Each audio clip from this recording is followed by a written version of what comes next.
It's funny how parallels are. Like during this time, I was fighting my case, and it was like when she initially got locked up. Hey, what's up, YouTube? Y'all the greatest. Y'all the greatest. We about to roll the commercial. I want y'all to listen to what we got to say. We good? With the commercial yet? No. No, but it was crazy because like people that were close to her were saying that she was more or less not wanting to tell on like one of the kids that had that. Yeah. Every time I come in the press room, you in the press room. Working on our Stars Hottronic heat press. Using all the vinyl. Making all the picture tees. I like vinyl. I'm about to just load these boxes up. I'm out your way. Man, you gotta be a crazy little brother to get fired on your day off. What you get caught stealing boxes for? Man, I didn't get caught stealing no boxes. He said he caught me though. We get our rent paid. Why don't you go in there and ask the girls real fast to see if they help us pay our rent? That don't sound like a bad plan at all. What's up, Pops? What's up, Smokey? I'm trying to set up a meeting with the girls, man. Okay. Y'all wanna help me and Craig pay our rent? Craig still owe me money from the last time he got me. He gotta learn a lesson. He shouldn't be stealing. Don't ask him to tell that girl from last night to give him some money. What they said? They said it's slow for real. I'm about to just ask boss when we get our job that night. Of course you can. Yeah. And, Y'all actually won an award, the Boss Mag 2009 Ohio Hip Hop Award. Y'all won for that media outlet thing. man, I don't even know. Yeah. Like y'all won. He didn't even know he won. What you say? Who was it? You won the Boss Magazine 2009 Ohio Hip Hop Award. Congratulations. That's legendary. P, you on too. What's good? It's your boy Peanut, a.k.a. Dash Resource. I got my man Stacking Smedro, the Commando. What's up, everybody, man? Happy Monday. Happy you get your Matriarch Monday, man. Shout out to all the queens that come on the Oh, show, and shout out to everybody that's watching. You guys go to our YouTube channel, which is the Legendary People Podcast channel on YouTube. Like, subscribe, ring the bell notification so you can get notified every time we drop hot, current content like what we going to drop tonight. Tonight is going to be an amazing story. You can see from the title that we got that we going to get like real deep into some serious topics, and you know, we going to touch some taboo that people don't like to talk about, but man, more than often this shit is going on way too much, man. And we're going to dig deep into that, man. So you guys like, subscribe, ring the bell notification. Check me out on the Legendary People Podcast. Man, we are T-Shirt Kings 247.com. Make sure that you come through T-Shirt Kings. If you know a teacher or know a principal or know any school admin, let them know that I can get them about $31,000 in these major fundraisers that I'm doing. I'm adding value to anybody I come in contact with. So if you got a team, a school, a class, anything like that, I can get you a big bag of money, man, and you can use it for other good things. So please, t-shirtkings247.com. I'll make a couple of dollars out of it. The school make a couple of dollars out of it. And so that's how we want to approach everything. Gold for your mouth and Camera King Studios, all right here at 4301 North Main Street. My brother Peanut Johnson teaches you how to get a big bag from selling stocks. He has a program, Sell Stocks Not Dope, every Sunday on the Dash Resource channel on YouTube. So make sure you check out my bro every Sunday at 8 p.m. What was I was going to say something else, but it slipped my mind. So now, if you want your ad read at the beginning of our program, make sure that you contact me or Peanut, and we're going to give you these ad rates, man. We want to make sure that we connecting with our community. Kilo Lawson, he has a fitness training program, and my bad, Kilo, because I'm not reading it correctly, but make sure y'all get with Kilo Lawson Sr. He is the workout king, and he will get you in shape. all kind of different. I think he At the has like pit. jumping jacks, jumping January, Jackuary, something like that going on right now. Where he's gonna whip us all into shape and help us get some of these, some of this weight off, and just lead better lives. So man, make sure y'all get with my bro, Kilo Lawson. All right. So now we want to get to our guests. I don't want to talk too much. So without further ado, my brother Peanut Johnson, over to you. Bro, you bodied that, man. Man, I appreciate that, bro. man. No doubt. But before we start this episode, I want to say this is a special thing. This, like we said before, this is way too prevalent in our neighborhoods. Like I said on the past podcast, everybody knows somebody who's been raped, but nobody knows a rapist. That is getting way too out of hand. I just seen this post today. I go through this Facebook, and Dayton police are looking for this guy who's at large, and somebody found him. So I want to shout out the person that actually exposed the person, because that takes a lot of you, because we all got this. That takes being a real nigga. To turn somebody's ass in, bro. Because all that dumb shit about, man, we gonna let motherfucking rapists just run through the community and come and get a hold of one of our daughters and sisters, and niggas talk about stop. Fuck that. Yeah. So I want to highlight the brother. His name is Domingo. Get their ass up out of here. Domingo Menendez, man. Shout out to you, man, because he actually is on here. And the sad part about it was that when he exposed it on there, you are seeing sisters on this post say things like this. I'm not going to speak on my story. I'm going to just say he foul ass, weak ass, rapist ass nigga. I hope they violate the F out of him when they catch him. You see other girls are saying he was creepy. He followed me. He did this.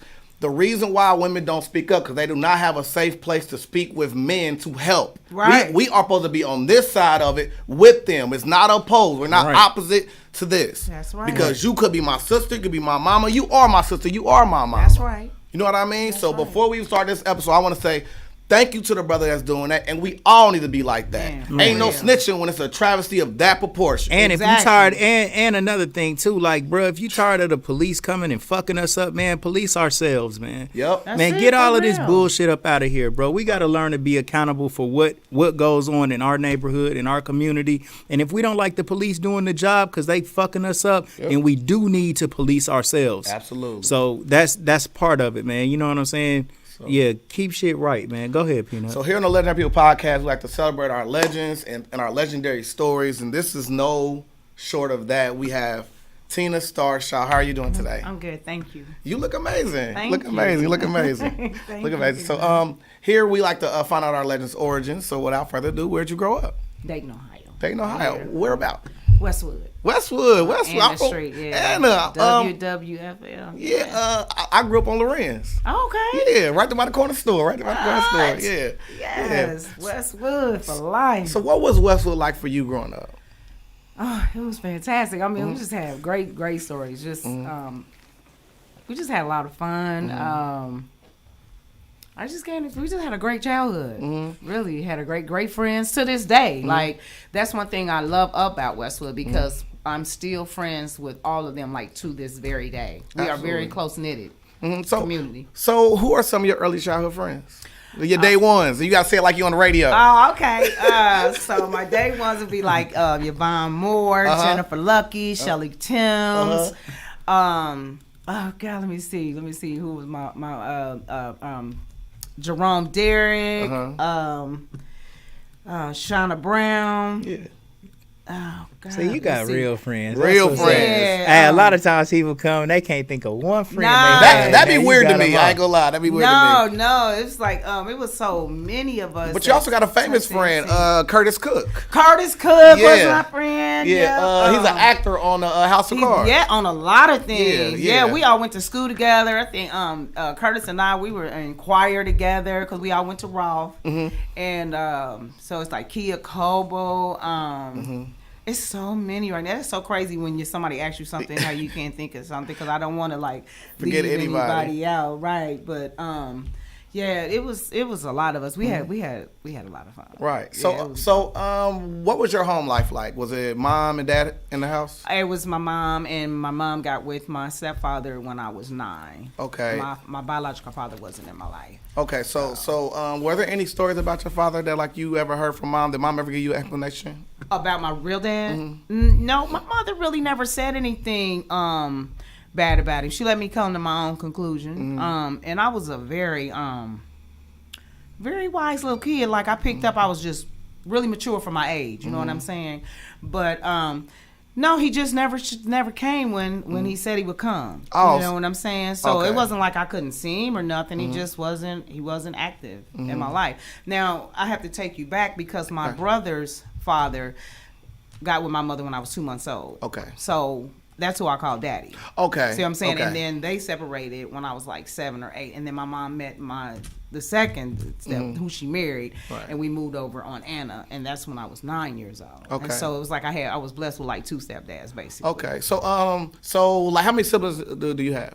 I have 3. 3. Okay. Okay. Well, one at home, and then by my father, I have a brother and a sister. I'm the Okay. oldest though. Okay. So were you put like inside the like the authoritative kind of position, or did mom always hold that down? No, I held it down. My mother worked, but I just have such a strong love. I love real hard, and I'm very family oriented. And so with my brother, I was just very overprotective over him. There was a lot of abuse in the house. Not a lot, but it was enough. It was enough to traumatize him and I. We talk about that now. He's incarcerated, and we actually talk about that. So I was his protector when all that went on. So I read in in one of your blog posts from Facebook that like extension cords and things of that nature. But like, what do you mean by like abuse? Meaning my mom and my domestic violence. Oh wow! With my mom and my stepdad. What were some of the things you saw early that you saw that back then did it kind of seem normal to see that, or was it always wow? Well, it was normal to me because I came into, like as a kid, my grandmother was abused by my granddaddy. So I that's all I knew. I mean, it was devastating nonetheless. You seen your grandfather hit your grandmother before? Oh yeah, like he literally yeah, like it was worse than hitting. It's a lot I didn't see, but I know that my mother grew up with it, and then when I came along, you know what I'm saying, my granddaddy would abuse my grandmother. So in hindsight, at you being at your like experience level with like relationships and things of that nature, just looking back, what were some of the things you think were triggers that would cause something like that to happen? What the abuse? Yeah. I know my mouth, they say, but I was with some very sadistic, sick dudes, very insecure brothers from my end. I know when my mother got abused by my stepdad, it was because of jealousy. She wanted to go wild. My mother was, built nice, pretty, dressed nice, you know what I'm saying? And he was a very insecure man, you know what I mean? Weak, as I got older. Right. But then I would help my mother, you know what I'm saying? I would help her even at 9. I'm helping, and I'm making sure that my little brother is all right. You know what I'm saying? But it was I had some good times too. Right. But that's what went on. That's just real. Right. So what was one of the worst things you personally saw growing up when it was like abuse with your parents? My stepdad hit my mom in the head with the butt of a gun, and my little brother, I was maybe 10, so that he was 6, and he was so petrified that he took the gun and left out. And I guess just him being so scared, all he knew to do was go to his dad. Now at that time, his dad stayed on Superior. Oh wow, that's a hike. He's 6 years old with a loaded pistol, and he ran all the way to Superior to get his dad. He just knew, when we talk about it now, his mindset was, I just need to get the gun out the house. Right. See what I'm saying? And my mother used to always say, well, don't get yourself so worked up. You know what I'm saying? What? You know what I'm saying? Don't get so worked up. But when that happened, you know what I'm saying? I just remember her holding her head, and I just was going bananas. You know what I mean? Like, it was so traumatizing. Like, to see the blood, I've never seen that. Right. I've seen them fight, but I never saw that. And it was devastating. It was horrific. And then I was so worried because I told you how I am about my brother. He's gone. Yeah. Now I don't know where he's at. And my mom, she's kind of like dazed from the head or whatever. And she was a fighter. She wasn't the type that laid or no, my mother would go we gonna get it in, but you can't with that. You know what I'm saying? She just was sitting there with her hair bleeding like that. And so then my dad, the other stepdad came, like, but he came in peace. Like, look, man, y'all got my son out here with the pistol. And so he shows up with the pistol and his child. And his cousin. It got deep on Anna. And, like, it was really quiet on my end. Like, we were on, I think my mom then was the youngest, like, the youngest couple there at that time, because they had been there for a while, and everybody was older than me. They were in high school already, or getting ready to go to college or whatever. But so the guy that my mom married, which we called him Marvin, he got very upset that that Daddy came to the door and said that, and so they got into a fight.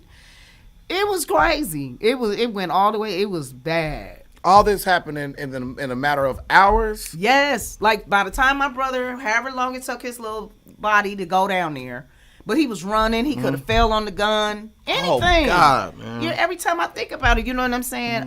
It's just horrible. Yeah, we talk about that, too. We talk about all of this all the time. Right. Because it's real. Right. You know what I'm saying? And they don't really talk a lot, Peanut, in the black community as far as like post-traumatic stress disorder, which is what I was diagnosed with at early on. They didn't understand why I went from 0 to 1,000, like, you know what I'm saying? But my home life sometimes had a lot to do with it. Because you didn't get much rest if you hear fighting all the time. If you hear like a bunch of bumping and all that kind of stuff, I just wake up. It could literally be just something failed. Right. But even to this day, at 52 years old, if I hear something like that and I wake up, I instantly, my heart, because that's how I woke up, you know, sometimes. You know what I mean?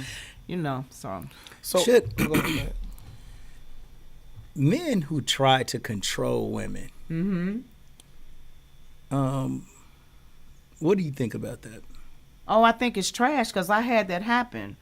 That was the problem. That was the problem with my brother's dad and with the guy she married. They both, my mother loved to skate, and they both wanted to control her going out. That's all I can remember. You know what I'm saying? And my mother wasn't going, just strong will. Like, I'm going skate. What, you know what I mean? Like, and that's where it came from. And so then when I started dating, what makes a man lack confidence in his woman being able to go out? Yeah, I don't. Like, I just think he's weak. I don't know. I mean, do you think that a man is insecure about how they having sex with this woman, or are they insecure or how they treat this woman, that somebody else might come along and treat her better, meet her, she'll see somebody else that looks better? Like, what goes in the mind of an insecure man who doesn't want his woman to go out in public? But most of the time, those men are doing something. They doing it. You understand what I'm saying? Okay. So that's why they're so, you know, what you out with this nigga. Because that's what you're doing. So you're going to put that on me. It's the blame game. You understand what I'm saying? Because I'm saying in my case, and I can't speak for my mother. You know what I'm saying? I know that she loved to go skating. She's been doing it all her life. That was an out for her when they were children. You know what I'm saying? Right. So she wasn't stopping. But she went skating, went out, and then she came home. I don't know whatever, but I know that when I became grown and how they wanted to do with me, it was because that's what you're doing. So you want to say that's what I'm doing. Right. You know, what you in this nigga's face, what you must like, you know, all that kind of silly stuff. But I've had panties smelled, all that. I done been through all of that. Like, you know, let me smell your panties, let me smell you. You know, all of that. I've been through that. So that's a sick, weak, again, like I said, like you want to control you. And I wasn't going either. But I got done like this, though, at 15. So I jumped off the porch early. Wow. So when a man does that sign, something that Peanut always says is that he won't tolerate any disrespect in a relationship. None. Now, I disagree with him, and I think that everybody has a disrespect meter as to what you call disrespect. I may not. And things. Right. So we both got different ideas what disrespect actually is, basically, right? Okay. But what I'm asking you is, in a relationship, and this just ain't about you, but this is for anybody that's just watching, what makes a woman allow a man to continue to disrespect her like that? Once she understands, this nigga smelling my panties, he's weak. Yeah. Why stay with him a day longer? You know what? That's so crazy, Tom. Great because question. my brother said He just don't, and we got into a heated, because to me, my brother, to me, it's not like he doesn't have compassion. He's just straightforward like I am. He just not understood, why didn't you leave? Like when he beat you with the extension cord the first time, what was wrong with you to make you go back? And the only I told him, at first I didn't know. You know what I'm saying? I don't know. You don't know why you went back? Why I kept going back for the abuse? Except that maybe I felt unworthy. I didn't understand my worth. Didn't know my worth. I just was sick myself. You know what I'm saying? I had to keep going back. It's insanity to keep doing the same thing, expecting different results. You know what I'm saying? Do you feel, okay, so this is for everybody that's watching, not just her, but you are right now, you are point guard. You are our representative for domestically abused women, and we want to get into this mindset about it. So somebody beats you with an extension cord. Like, that is traumatic. Yes. But Very does much so. any part of that excite you? Does any part of that make you feel that Like it's passion? he's doing this shit because he wants me? No. He would it would be like, and due to the post-traumatic stress disorder, my memory, like a lot of my memory, and what the therapist told me years ago, that because I've been through so much, that sometimes your brain will suppress some you know what I'm saying? And so I can't really I remember him doing it though. I remember that very clearly. But the reasons would be blurred. Just like it would be like, Would it be where were you? understandable? I'm sorry? Would it be understandable? No, The reason why he's saying he do this, you like, damn. No. It was never understandable, and it was always wrong. That's what I'm saying. That's why I was trying to tell my brother, and you too. Like, nobody really knows, because I'm not a dumb person. You know what I'm saying? Right. I have since, so I don't know what that was, unless I believed that he wasn't going to do it again. And I kept going back, and he did it again. You know what I'm saying? And then eventually I left, but by Lord, he had done it like maybe 3 times, 3 times too many. The last time when he did it, you guys, was when 3 times. I went back. Well, yeah, I know. And dare I say that comparatively speaking, if we're grading on a scale, you left quick. Yeah. Because there's plenty of women that got who stay hundreds, into shit like this for 3 years, 5 years of just constant abuse. Yes. Like, man, they could get it for any reason, man.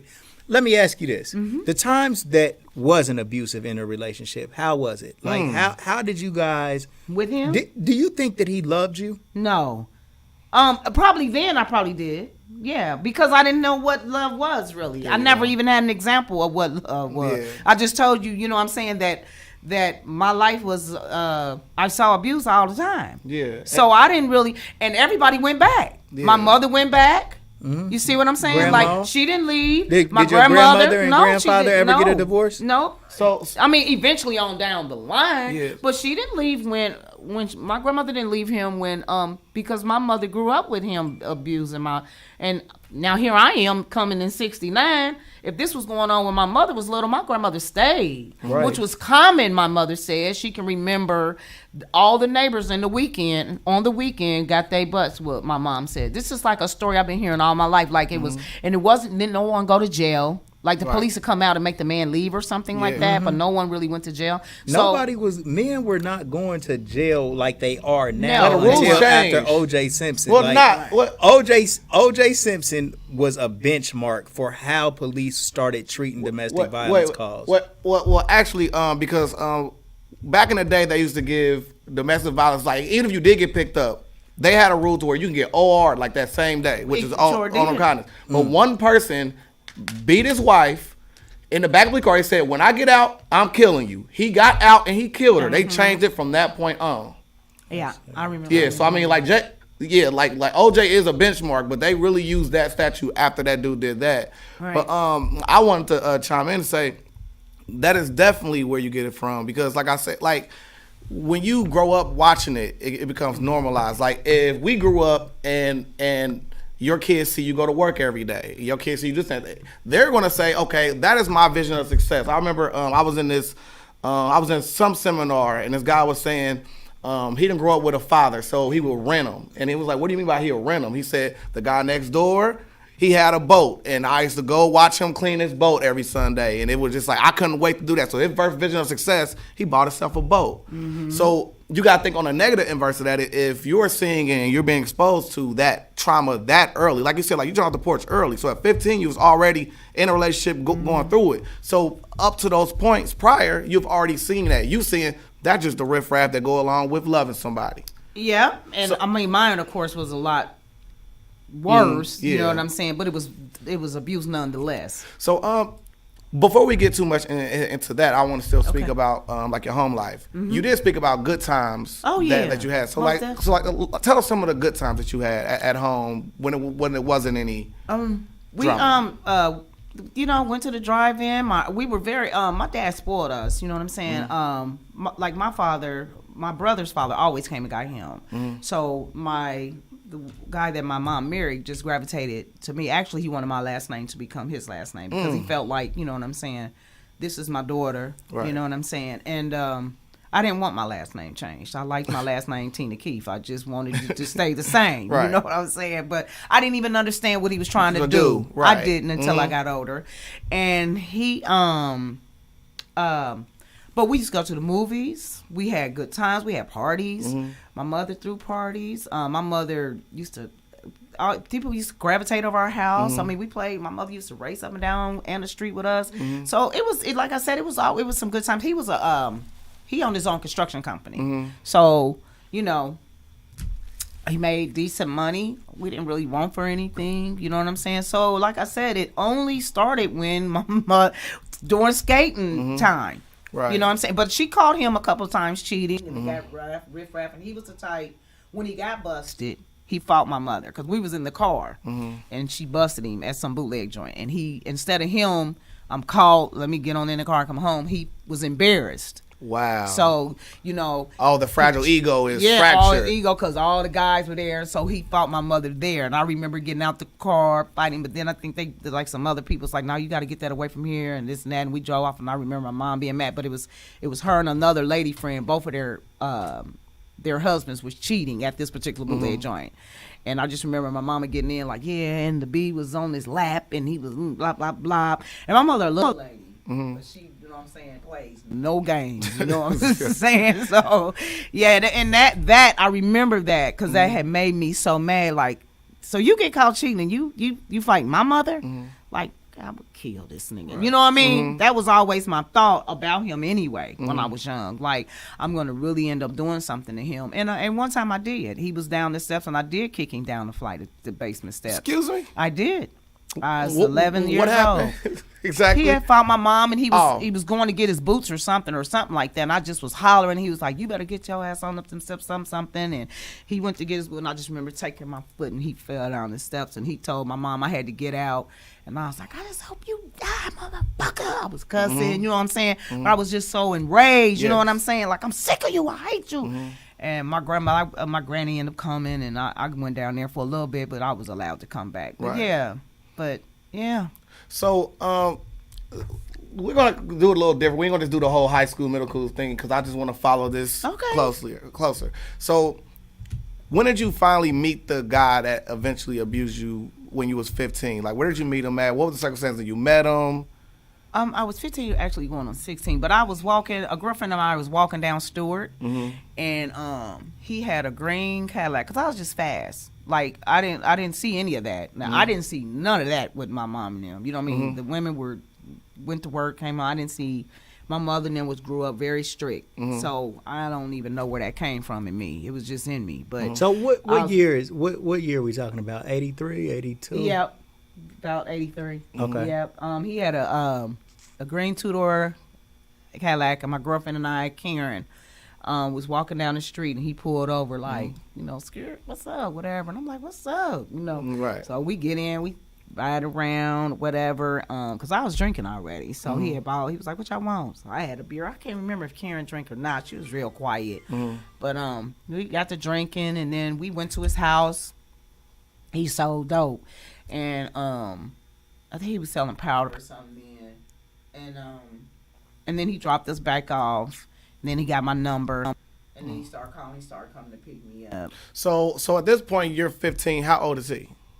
I think he was like 18, 17, 18, something like that. So when you first met him, was he charismatic? Was he funny? Was he all the things like you really value in like a person that you would want to be with? Yeah, because it was really I liked it because I saw him interacting. He was the man. Like it was his house. It was his dope house. We went to his dope house, so he was the man. Right. I liked that. Yeah. You know what I'm saying? Like shit. And they was like, he a dog. Like what you? And it was a couple of guys though that was like, what are you doing with him? Like girl, they just was looking at me like she don't even know. I know that now. Wow. But that's how they were looking then. Like oh man, like you know. But I was like I said, I was so fast. Like just I just thought it was on basically. So, like, what was the first precursor besides them giving you that look like what you're doing over here? What was the first precursor that you was like, wait a minute, something is off? We had he had picked me up. I was I think I had skipped school and I was visiting some of my friends at Longfellow School. So I was down there. We all was hanging out and he picked me up. This before Longfellow was an alternative school, by the way. Right. And Longfellow used to be a regular school. What? I had no idea. I'm trying to think, was it an alternative though then? My brother went to Longfellow when he was in the 4th grade, and it's like 1980, 82, 83. Well, then, okay. Yeah.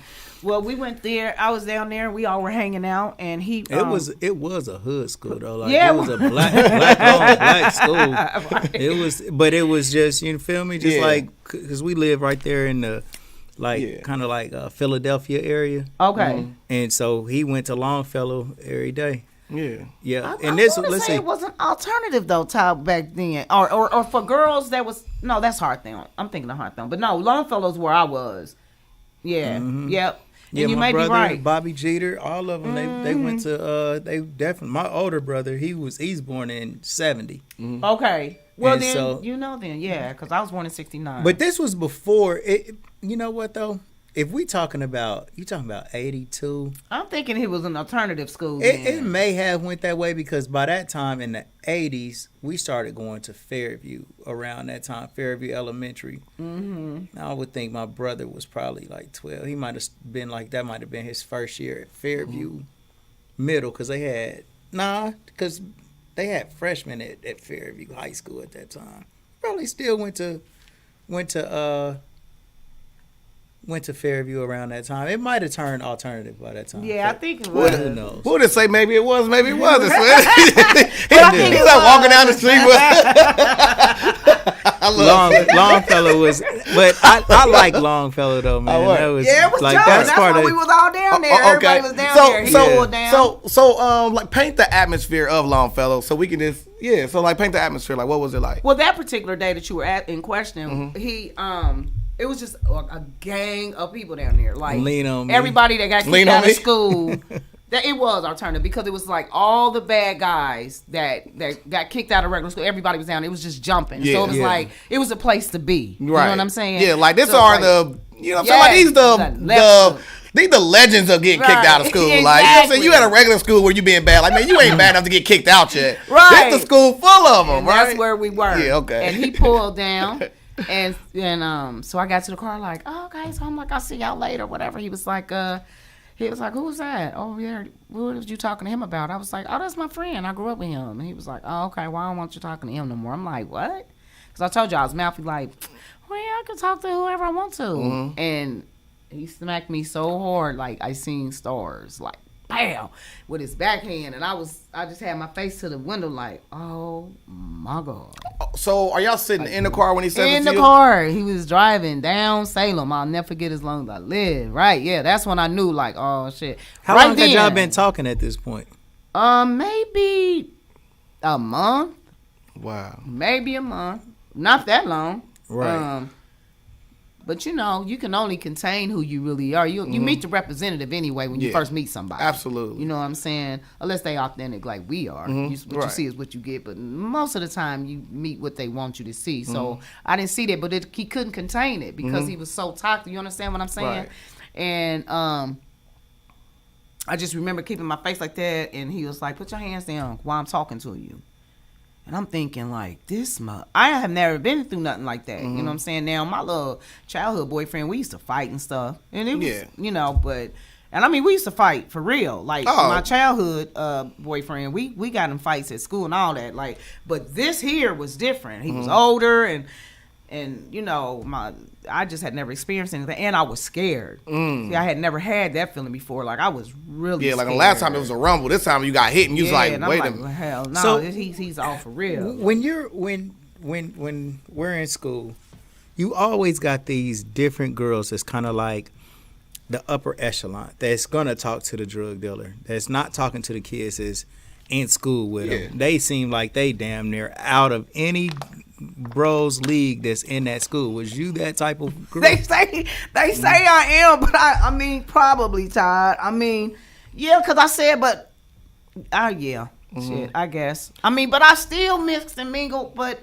yeah. Because like I said, I'm at 15, 16, but I still was dipping and dabbing with my little childhood boyfriend, but he didn't want to do nothing. Right. So, you know, older guys, because like I said, when you walking down the street at this time, you know what I'm saying, older guys are riding by, and we know how that go. Yeah. Every corner, boom, boom, what's up, what's up? And I'm told you I'm hot, so I'm like, what's up? You know what I'm saying? When you say you hot, you saying, was you sexually active? Was you sexually active at this point? I was, but it's not necessarily meaning that I had sex with, you know, whoever stopped the car. But I was sexually active at 13. I had 2 abortions by the time I was 14. I was 13. I had 2 abortions already. Whoa. Yeah. So we just went through a bunch of topics. Wait, let's spin the card back just for a second, right?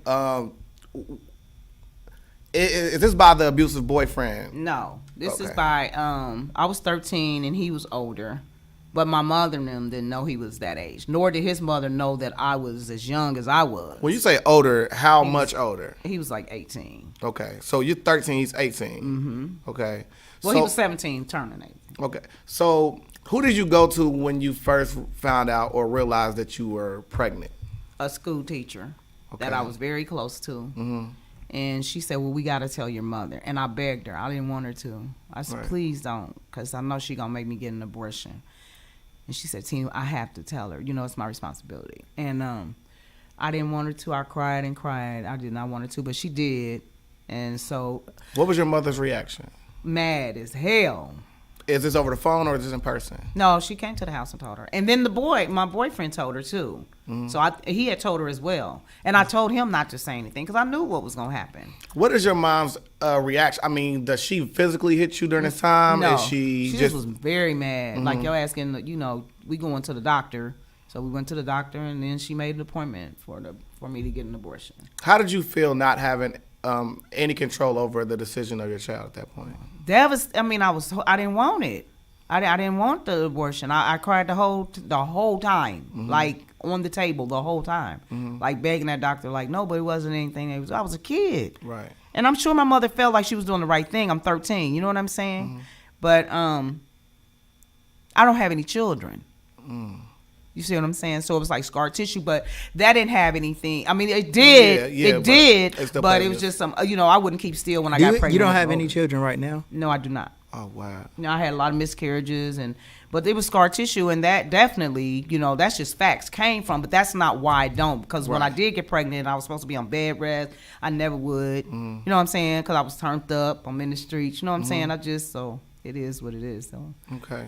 But yeah, she was devastated. My mother was hurt because we had a good relation. My mother, I used to talk to my mother about everything, and she kept saying, I thought you was going to tell me when you know what I'm saying? But I for some reason, I just could not tell her.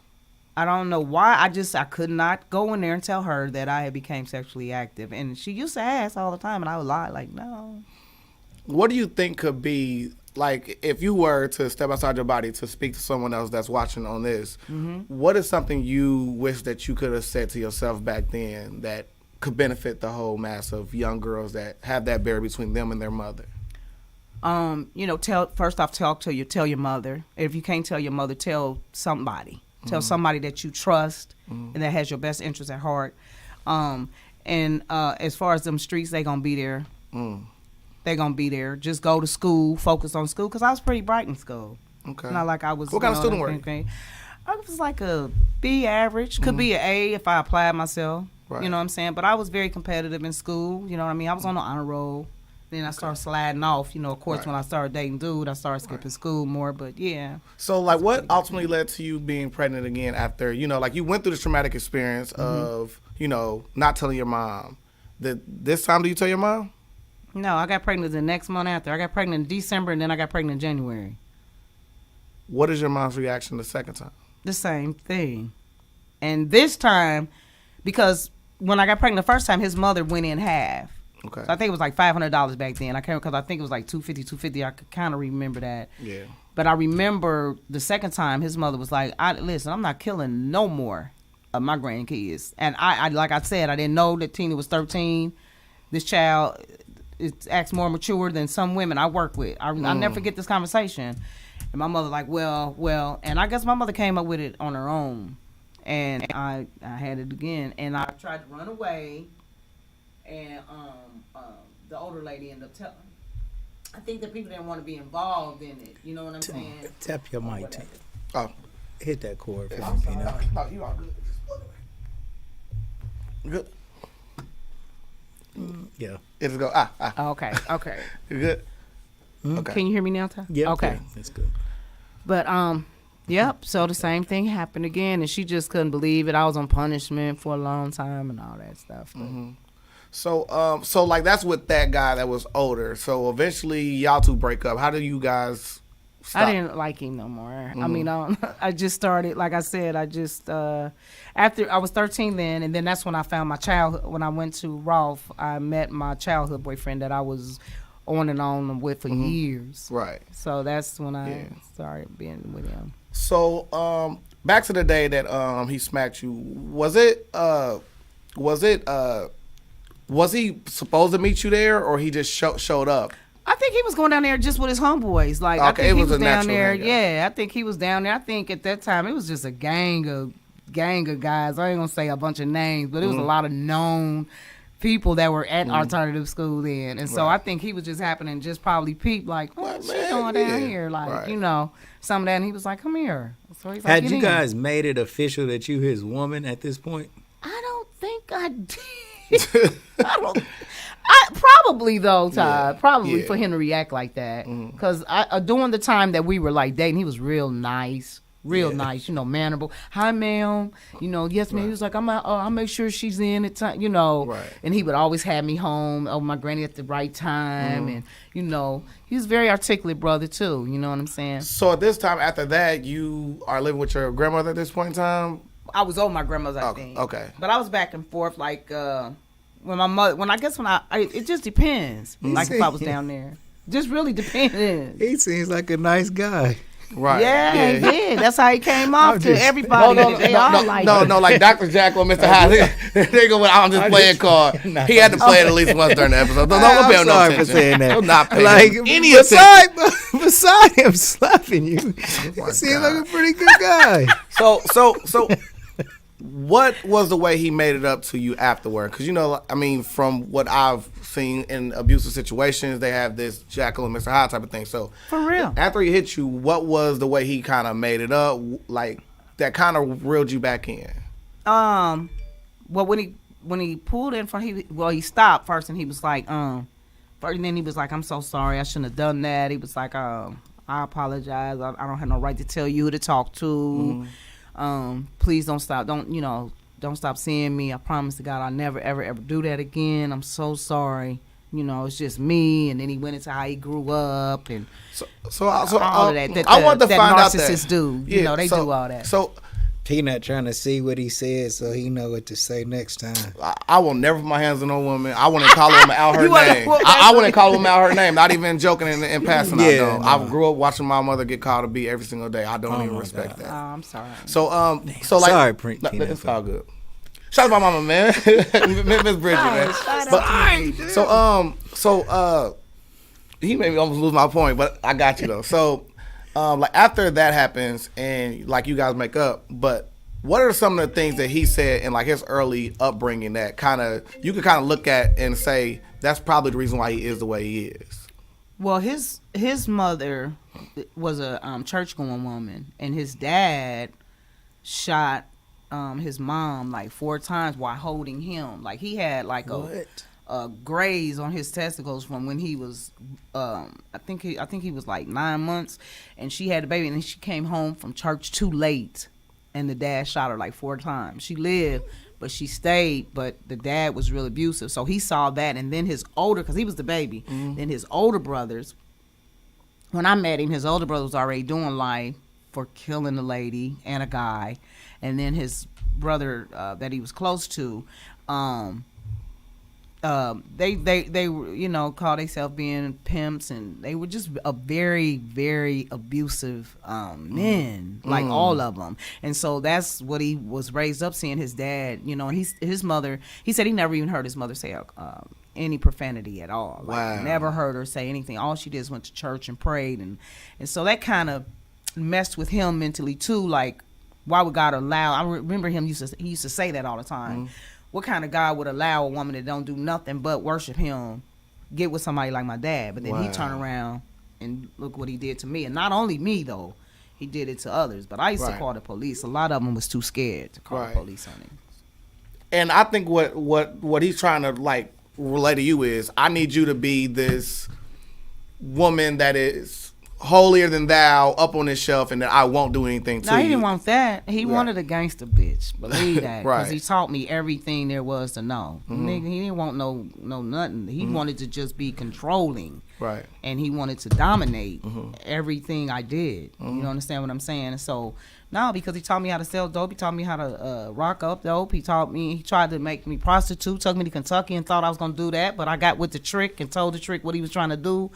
And the man let me, it was a phone. I had never, so the white man had some money, but it was like a phone in a case, and it was a big dumb book bag phone back in the day. But this was back before 87. You know, you didn't see those. And anyway, he allowed me to call home, and I was able to tell a friend of my mother's, because I was too scared to tell my mom, but she was like, well, you know, just come on home and we'll pick you up from the bus station or whatever.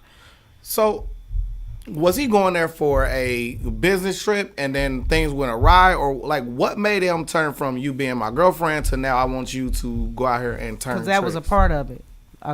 That's what he said. Because the brothers were pimps also. That's a part of it. You know what I'm saying? You my bride. This is how we gonna get down. But I wasn't going.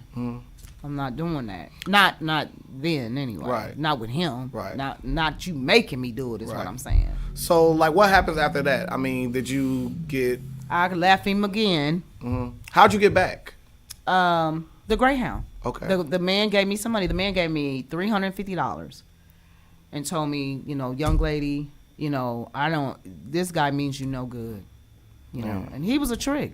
He was a hell of a trick. $340. He gave me $350 for me to get home. I explained to him what had happened and what was going on. And it kind of probably spooked him because he asked me how old I was and everything. It's the guy to some people, man. Yeah, it's the for guy real. Yes. So, it wasn't nobody but. So once you get back off the Greyhound, what do you do next? I mean, do you go back home with your mom? Was your mom I'll go down to my granny's. I went to my granny's house and I just went in the room and just, you know, I'm done. I wasn't taking no calls from him. I had just started going, you know, different little places or whatever. I wasn't really dealing with him, and then he started by this time stalking. That's what I was gonna ask. Yeah, you. he was stalking. He was selling powder. Yeah. So was he getting you to use powder at this time? No, I didn't. I never used powder. Later on, that's when crack hit, and that's when I had my first. He handed me smoked the first Primo. Was with him. Well, what was a Primo again for? It's crack and weed. And weed. Okay. And so he had passed it around. By this time, you know, it wasn't taboo. You know what I mean? Like, this is when it first hit, though. Yeah. But he was like one of the first that was like, you know what I'm saying? Him and, like I said, some other names, but they were doing it, and he just passed it around, and I was smoking it or whatever, and so that's when I got introduced to that time. And so, So Primos, this is before crack was actually found out that it would just destroy lives. Right. Yeah. This was when, like I said, everybody was passing it around. Yeah. Like Taboo, known yeah, people yeah. here in the city. Everybody was just, it was Yeah. just passing around like people do blunts. That's Right. how it was. Like it was just rolled in a joint. And it everybody wasn't was thought of at all as though you not at that smoking time. crack. Yeah. Right. Not at Right. that time. Yeah. So, but so like during this stage, is this after you came back and then so like we was from the Greyhound situation. You weren't taking calls from me, and eventually he breaks through to get back to you. Yeah. And then, so how is your parent? Well, how is your mom or your grandma looking at him now after what they already knew? No, they couldn't. They hated his guts. Mm-hmm. But I didn't listen to nobody. Mm-hmm. I mean, you know what I'm saying? My mom called, I was on probation. I had a probation officer. I was horrible. Mm-hmm. I'm serious. I was a rebellious kid. Mm-hmm. Like, not wanting for anything. A lot of that I know had to do with my biological dad not being there, for one. Mm-hmm.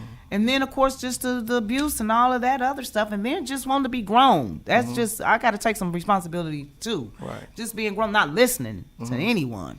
So when you smoked the Primo, did you experience like immediately like craving for it over and over and over again, or was it like No. I mean, I have no idea. No, I know you don't. No, Yeah. it didn't happen like that. It was over the course of time. Over the course of time, and then I remember asking him, I wanted one. And he smacked the shit out of me. Like, bitch, don't ever in your life ask me for none of that shit no more. But you Was done he gave it to smoking me, at this though. time? Huh? Was he smoking at this time? Yeah. Now he's addicted though. I don't know that. He's smoking full-fledged Yeah, he's crack. smoking. Like, that's how he, like I said, you know how people have a blunt? Every time you see a guy now, they have a blunt. That was him with a mo. Like, that's all he did. Like, roll down the car. That's what you smell. But again, it was a lot of cars that when you rolled up, you smelled that. Right. But at this time, I don't really think that they knew, like, you're addicted. Like, Yeah. this is ridiculous. It was Like, normalized. Had he Yeah. started smoking yank though? Like, That's had what I'm saying. He start- was smoking yank. I'm talking about, but out of the blunt, just no Primo. We Oh, talking no, he about was with just the still straight Primos at shooter that or time. the crack No, it pipe. was just Primos at that time. Big, Okay. dumb, fat Primos, like a blunt. Other than Like him, a cheek and chong Primo. other than him smoking, did you see anything in him change? Yeah, he was not just to me, he was violent to dudes. He was a very, very demonic, toxic dude. I mean, I've seen him, like, beat dudes with the butt of sawed off shotguns. I've seen him rob dudes, like, come over for a business transaction. And, after he do it, he'll tell me to get the stuff. You know what I'm saying? And go upstairs. And then you just hear all this rumbling. And I think it was a couple times they had tied a dude up, held the dude for ransom in the basement. Just all that kind of stuff was going on. So at this point in time, approximately how old are you during this time? I'm 16 going on 17 now. Mm-hmm. Yeah. So just to benchmark where we are, up to this point, you've been trafficked basically to another place. Try to make them. Well, he tried to make you do sexual acts, and he tried to force you into prostitution. Right. You escape that. You come back. You get back with this person. During this time, he is starting to smoke Primos, which is what I'm saying, crack mixed with weed. Right. You are starting to use it, and now he's robbing people. What happens after that? That's just what he did before Primos even existed. This is just who he was. This is just what he It did. just brought him more into what he was already doing. That's just who he was anyway. That's just how he got down. That's what he was known for. But he was a hustler too, though. He was getting money, but he just nothing. I guess it's just nothing he wouldn't do. Kilo said that the streets are not for drug dealers; they're for wolves. And That's if what you he not said. know wolf, then you need to just, goddamn what it, he said. just take whatever you got coming to you because. And it sounds like this, bro. Was a wolf. He didn't have any. He said there's no rules in the streets It was whatsoever. none for him. And so he said, "Shit, I'll hustle, but I'll rob somebody too. He would do whatever. He'll do anything. He would. He do whatever he wants to." And that's exactly what it was. He's been shot. He's been beat. He went to penitentiary a lot. I sent him to the penitentiary a couple of times. So ultimately, how does that end with you and this tumultuous relationship? I think what the escape came when he went to the joint. Then I was able to You know what I'm saying? I was moved around. By this time, being with him kind of like he created like a monster. You know what I'm saying? Like after being with him, I just had a mentality like it's rest of these niggas is soft. This is my mindset. You know what I'm saying? Like, cause I done been through this with him. You know what I'm saying? Because it used to be a convention or something here with the bingos or something like that. This is just one other incident that he taught me though. Like, as far as survival in the streets, and it was the football players. It would be like women there. You know what I'm saying? Prostitution would be prevalent there, yeah. right?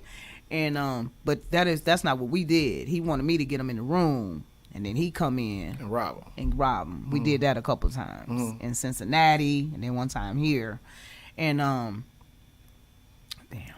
thought, what was I saying? So You were just saying he was showing you how to get down in the How to streets, survive, and then y'all hit a couple of licks on some Cincinnati beef. So, yeah, we did. So now he's gone, and It's not funny. Yeah. I mean, shout out to the Bengals. You know what I'm saying? And the Bengals just won it, man. It was a Chicago Bear and a Lucky. Bengals. It was a football. It was. They weren't winning no games with y'all neither. How about that? They weren't winning no playoffs with y'all neither. How about that? Yeah, but he had Yeah. took that man's money, a ring, and we dipped or whatever. But yeah, he had told me. But you were saying that Got him a Super Bowl. got him ring. a swing. So This nigga done took somebody's Super Bowl. seem ring. unreal talking about Man, it. so It's real though. so, but you were saying that to On the say, interview, bro. man, seriously, man. bro. All right, so you were saying all that to say because it make you develop this different version of Oh yourself yeah, that's what we stronger. were saying. and- Well, after Yeah. him, you was asking after that. After him, I just anybody else, I just felt like what else could they're not gonna be like that, and Right. you know what I'm saying? Like, so it was like he damn near created a monster. So it like when y'all to top back on when he was saying about when Todd had mentioned about women being disrespectful, I was notorious for that. Oh, wow. But you know, hurt people. So I'm wounded. You know what I'm saying? Right. So yeah, my mouth, I dog With him though, like, It would got you to the talk point, man. crazy back to him too? Yeah, I mean, it had got to that point. Like, he had cheated, and I think everything went out. I have never been able to handle that kind of shit. No way. So Yeah. when I had busted him, and I guess in my mindset, like all I done been through, and you want to cheat, and I clown, and I just remember taking all his clothes, and I took him outside and set him on fire. And I wasn't scared at all. Like, nigga, it's whatever. So, Because he done taught me how to shoot every pistol. So let's go. See, that's where I'm at now. Right. This is who I am now. Not the you know The 15 the Westwood yeah. girl Yeah. that you know what I'm saying that's just fast. Now you know what I mean. It's whatever. Like So some of the that. extension cord incident, what happened? What would make him beat me with the extension? Well, I'm saying, not what make him. I don't want to say it like that. Like, Well, he was just you telling- did something, but what was that situation? It was horrible. Todd, it was horrible. It was like nothing I could say to this dude to make him. He always thought that it was some cheating going on. Just sick in his mind. Even though he wanted you to turn tricks, even though he wanted you to have sex with other men, as long as it was for money and he could get some of Yeah. it, you talking to other men was okay. But if you did that shit on your own, Oh yeah. then That's insane. And it's so Yeah, common. and- I'm not saying here or whatever, or they may not even want to tell about it. But I'm just telling you, it went on, and it was a couple, you know what I'm saying, sisters that I grew up with that went through similar.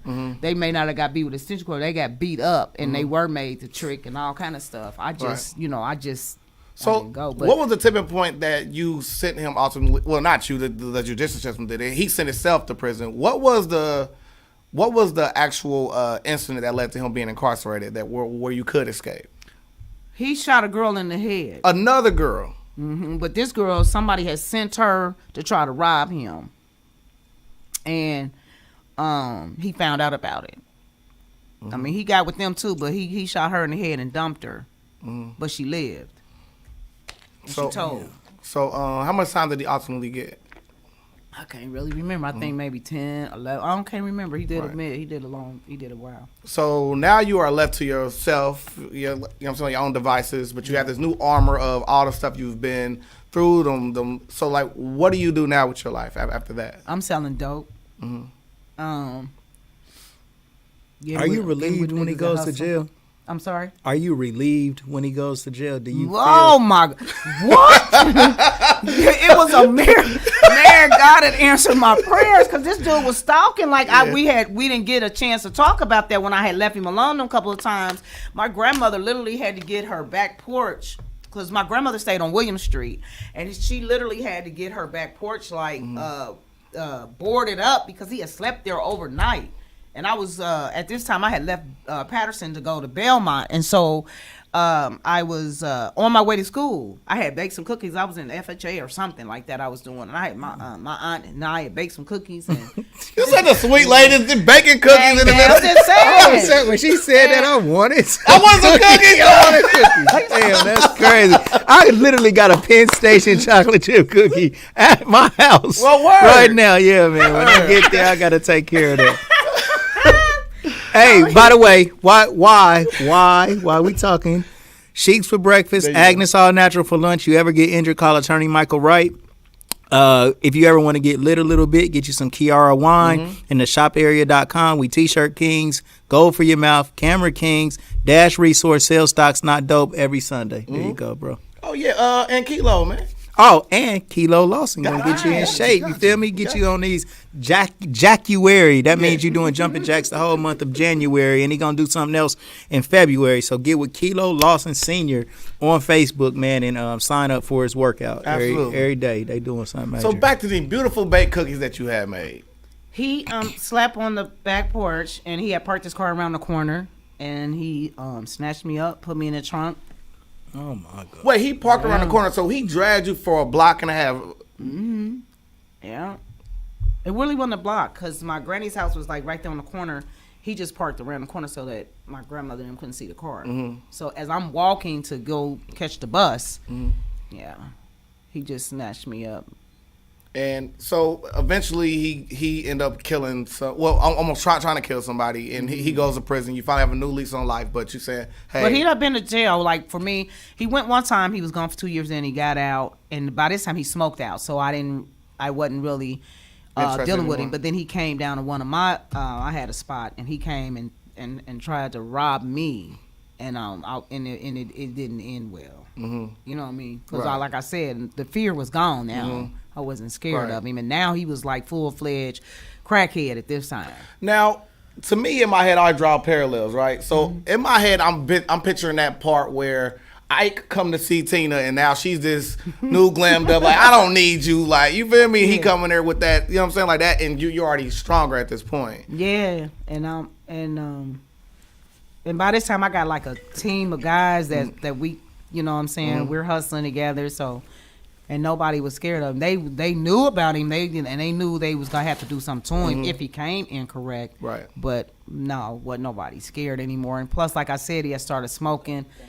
So, you know. So where does life lead you next? I caught 2 drug cases. I caught two separate times. In '87, I caught a drug case. It was a drug abuse where they raided, and I went to jail. What was that experience like for you? Was it your first time going for like a long stint, or was it? I didn't go to penitentiary because at that time the dope was called benzol, so it really wasn't no dope.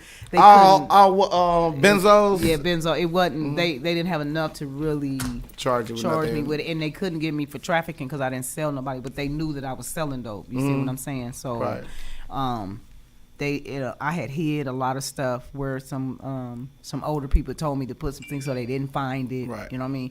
So they basically at that time you would just go to jail and you had to talk behind this screen, tell them your alias name, tell them and then I went back to the cell, and then I had drug abuse too on my case now. So what did you like a drug program? Is that instituted at this point in time or not? I'm trying to think. I was on probation. I got off probation. Okay. That time. Good. That's the first case. Okay. Yeah. So you get back out. You only know one way of getting it at this point. Well, I worked. Okay. I even worked even with him. Okay. You know, he wanted to manage that and all that manage my money. I just manage your paycheck. Trying to manage. And it's just some stuff I wasn't going for. You know what I'm saying? Like, you know, we could take this and flip this. No, we're not flipping this. You know what I'm saying? No, we're not doing that. Right. I mean, I don't mind helping out or giving because, you know, like I said, he was taking good care of me financially. You know what I mean? I didn't want for anything. But I think, let me see. In 87, I gave my life to Christ. That's what I went to my aunt. Okay. Shout out to my aunt Curl and Keith. I told her I was tired. She's passed away, but I told her that I was tired. You know what I'm saying?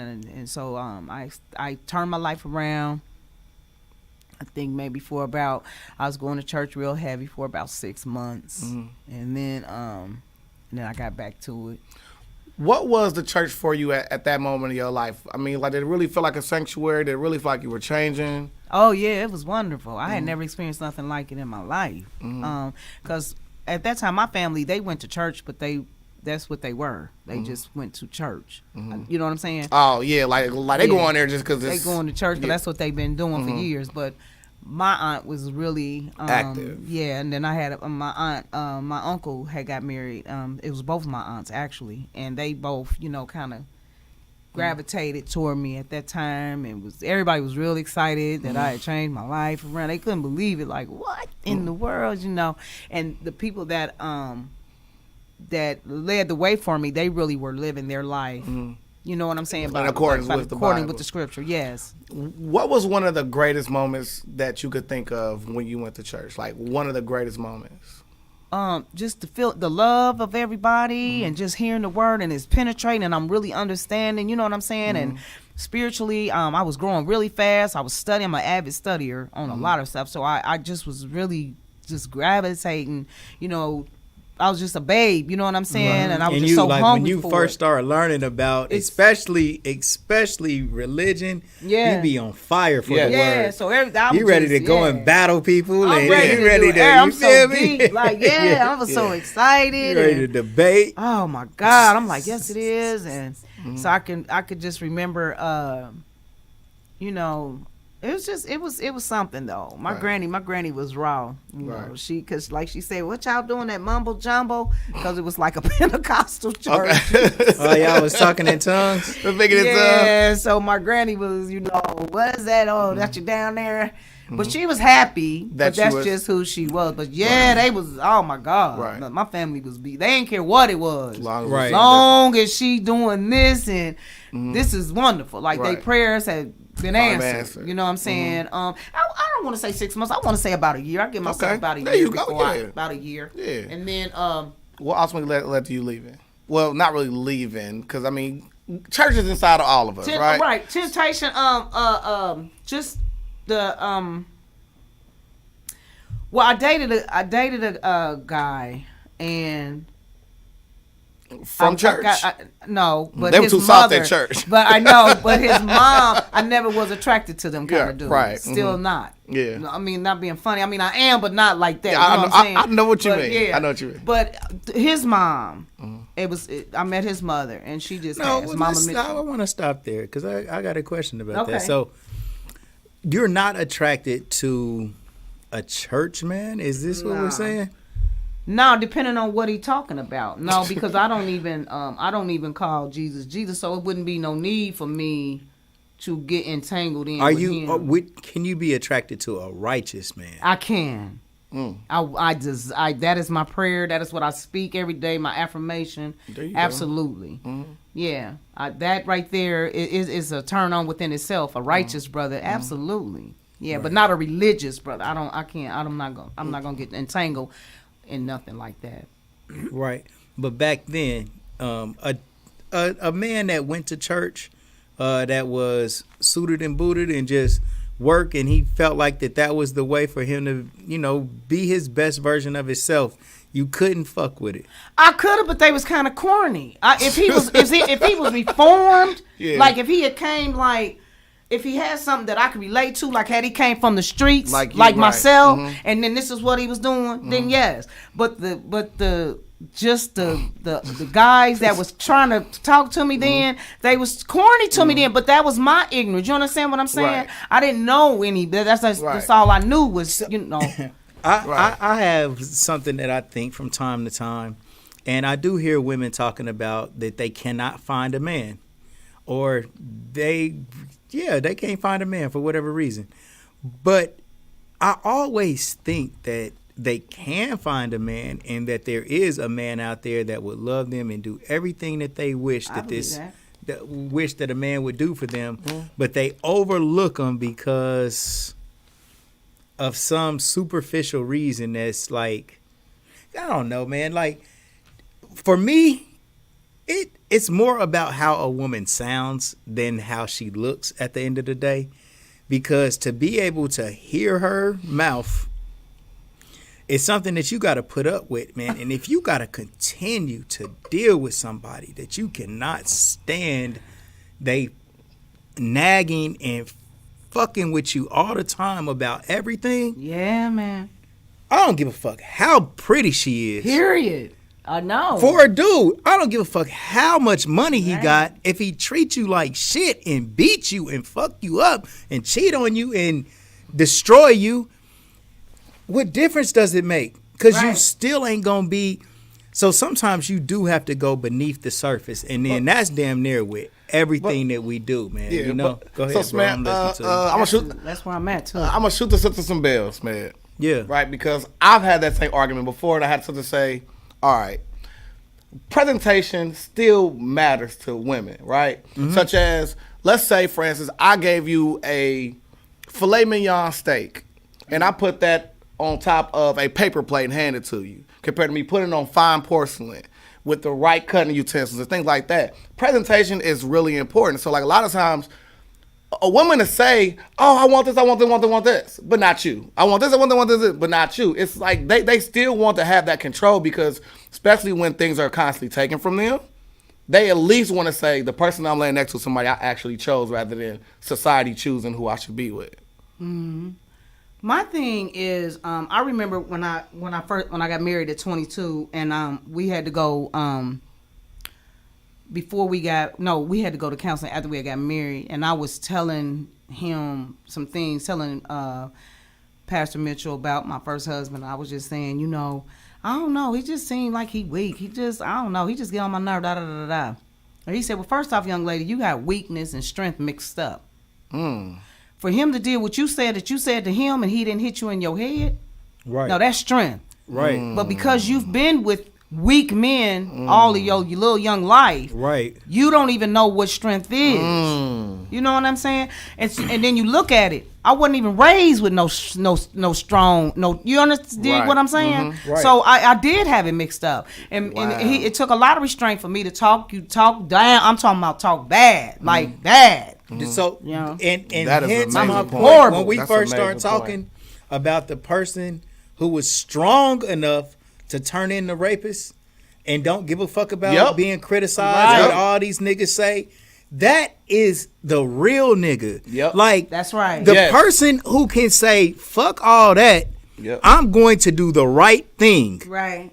And don't give a fuck if the bad bitch don't want him. That is the strong man. It really is. The person who can focus on what's right and not be influenced by this chatter and this dumb shit, that can stay focused, that is the real nigga. But they get counted as weak because they don't go along with everybody else. The easy choice is to be a clown. The easy choice is to, just mimic everybody go else. Along with the fuckery. Go along, get along. Like, man, it's so easy to do that. But the person to be like, man, I ain't doing that bullshit. I ain't with that. Right. And stay focused on their grind. Yes. That is the strong person, absolutely. man. You know what I'm saying? It really is, Todd. Yeah, man. I mean, but in a room full of fools, like the wise person gets counted as the fool. Yeah, exactly. For real.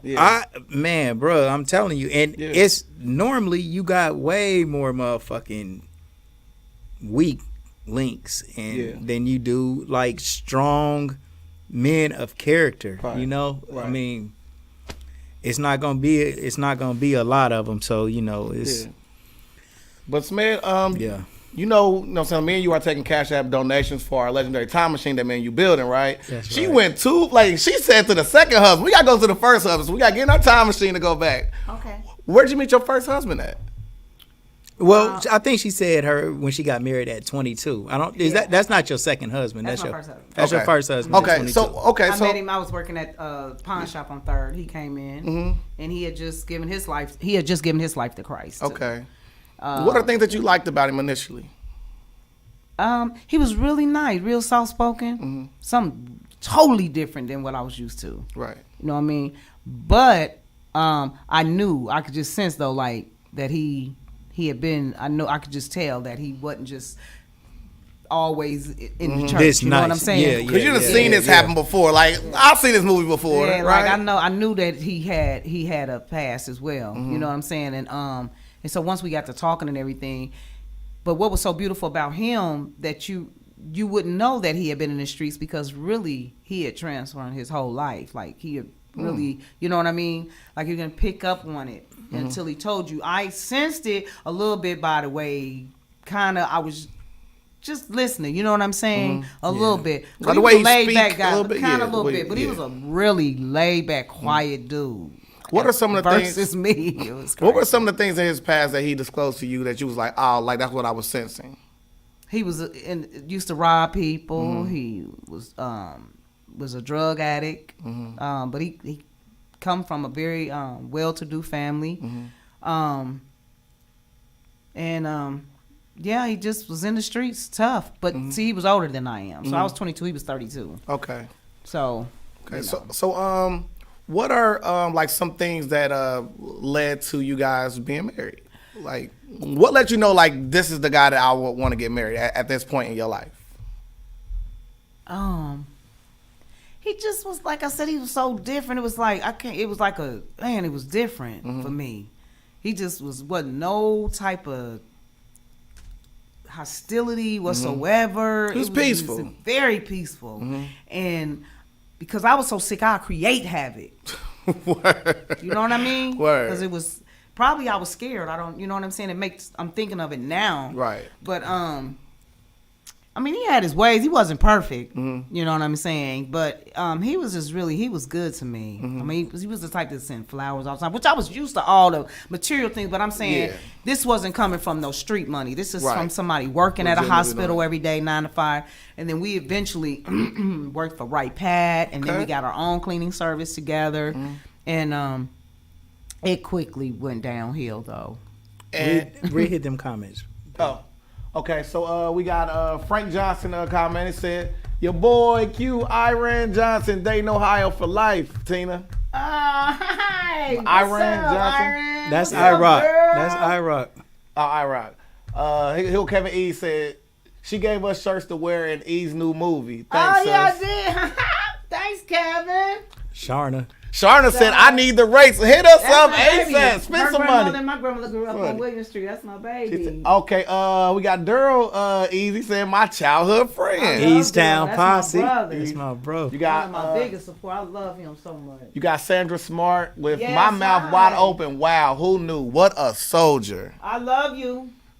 Uh, And then there's Janine. That's my little sister. you got Janine Porter. I absolutely Yes, adore daddy her. was very instrumental, and her mother was very instrumental in my walk with the Lord. Yeah. Testimony is powerful. Yes. Word, man. Nice. Shout out to the legendary comment section. Y'all always hold it Yes. down. Man, y'all keep dropping them comments. And then if you're on YouTube, you guys make sure y'all go to our YouTube, the Legendary People Podcast. Like, subscribe, ring the bell notification. If you're watching on YouTube, get those likes up for us. Please Absolutely. like, Please. man. You know, I mean, it it's helps free, us man. out. It's Yeah, free. it's free. It helps It's out free. the algorithm. So I'm saying, we ain't gonna next charge time- you for this liking our video, man. It's cool. Next time we drop, we're Right. gonna be Right. posted in your like timeline and news feed, new videos that we got. Word. So, yeah. So, you spoke about him still having some drawbacks and then it going downhill. What were the things that ultimately led to that, and what can you say forecasted the? Well, I'm sure my mouth had a lot. Okay. My mouth Mm-hmm. had a lot to he cheated for one thing. Okay. And I told you early on. You don't remember, play that. I can't handle mentally. I don't know. Mm-hmm. It's all bad for you. What about men makes them cheat?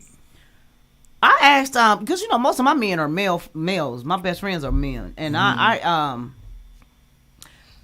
one guy told me you're a beautiful woman. Oh, thank you. And I mean, did the men that you were with, they felt like you was beautiful? Yeah, they said so. Definitely. So even though they have a beautiful woman on their arm, that's their woman and that's their wife, something about men still has this craving to be with multiple women. And do you think that if a man came to you and said, I have to have more than one woman, would you still give him a chance to see if it would work out? Well, I was with a kingpin that did have more than one woman, and I didn't give a damn. I didn't care. I think because I was trying to get some money, but he had more than one woman. And he told you that at the beginning of the relationship? And that's what I respected about him, though. It wasn't I'm sneaking around. I have zero respect for them kind of brothers. You feel me? I'm not saying it made it right for him, but I knew going in that he had more than one woman. There's no surprise. Yeah, no, it wasn't no surprise. That's what it was. So he gave you you could accept it or not deal with it. My mindset at that time, because I'm full throttle hustling at this time, you know what I'm saying? So I'm not in the active addiction. I think I was probably sneaking every now and then with a primo or something, but it wasn't. I was getting money then, and so I didn't really care who he had. But to be real, your husband cheated on you. Yeah, my husband. Yeah, he cheated. And it was devastating because I left the streets and got with this guy. So I'm thinking, this is my safe haven. Like, we gonna pray together. This is what we doing. The streets is behind us. I got married. I don't know about no other woman, but usually when women get married, we get married to be married for the rest of our life. We don't want to get married because as a young girl, even when you're playing with your baby doll, that's just all you know. You understand? That's in your subconscious. All of your life is to get married. That's all you. And so when I got married, that's what I want. I had been through a lot at just from 22. Yes. You feel me? So it was like for me to transition to that. Now we're going to Revival Center. We're great. I'm thinking everything's fantastic. But again, like I said, when there was an upset, my mouth, I tore him down with my words. I tore him, life and death is in the power of the tongue, and I tore him up with my mouth. And he wasn't abusive or anything, but he wasn't no match to me. I'm sorry. What type of stuff was you saying? I mean, no, just tell it. I'm just saying. This is for it. This is no. For I mean, I don't. Watching I told you, wasn't no questions off the chart. Depending on you mean like after I found out he's cheating, you want me to say some stuff or before? He would come. Oh, okay. One incident, he was like, "Well, you need to let your brother." You need to let your brother be a man, and that's all you always running for his defense. And I'm like, bitch, don't worry about how I am with my brother. Worry about your motherfucking brother. That's what you do. Get a closer bond with him. Don't worry about my brother. You know what I'm saying? Fuck you. You know what I'm saying? Little dick bitch. Blah, blah, blah, blah. You know what I mean? Stupid dick. Man, these are some of the most disrespectful things I ever heard. Yeah. Stupid dick. You can't fuck anyway. Who cares? Don't tell me what to do. Ugly ass. Yeah, I said those kind of hurtful things. Anything. I don't know. Some stuff I can't even remember because it's been over 30 some years. But that was the temperature of the type of things that you would say in the middle of them asking you to. And I think he snapped one time. One time he snapped, and I think I said something about his mom. She was deceased, and I think he hit me with a broom, and I called my sister like help, and I took off running like, oh my God. But see, like I'm saying, the other women he had been with had told me that, girl, this guy you got now, this is not who we know. So we can't even believe that you still got a teeth in your mouth. Like, you know what I'm saying? That's what I'm saying. He really held constraint as hard as he could. And was trying to live right. He was a changed man at that time. And so as we talked later on, he told me that that's what it was. He told me, yeah, you're pretty, but you're not pretty on the inside. So you're not pretty to me at all. You ugly. You're a very, very ugly person. That's what he told me. And I'll never forget he told me that. You know what I'm saying? How'd you feel in that moment? It crushed me. I had never heard that before. Because I was able to tear up people's stuff. I've been tearing up dudes' stuff. But again, they was, in the street, so nobody called it. They just got some more. If I tore their cars up, they wouldn't, okay, they got it fixed, got it painted. we still be together. Right. You know what I'm saying? But those words hurt you more than anything. Yeah, that hurt me when he said, you know what I'm saying? I don't care how pretty you are, or how cute or whatever. You're ugly on the inside. Right. Very true. Yep, and he meant that, and he ended up he divorced me. I was devastated. Right. Cause for you breaking up with me, like what? Is there a woman ego when it comes to that? Yeah, it was for me. I had nervous the hell. Like what? Like so you don't want to make this work? Like what about God? What about he was like I don't care. I don't care what elder. I had the elders, the pastors. It was a no go. Like no, I don't want to be married to you no more. But that was after he had cheated and I had lost it though.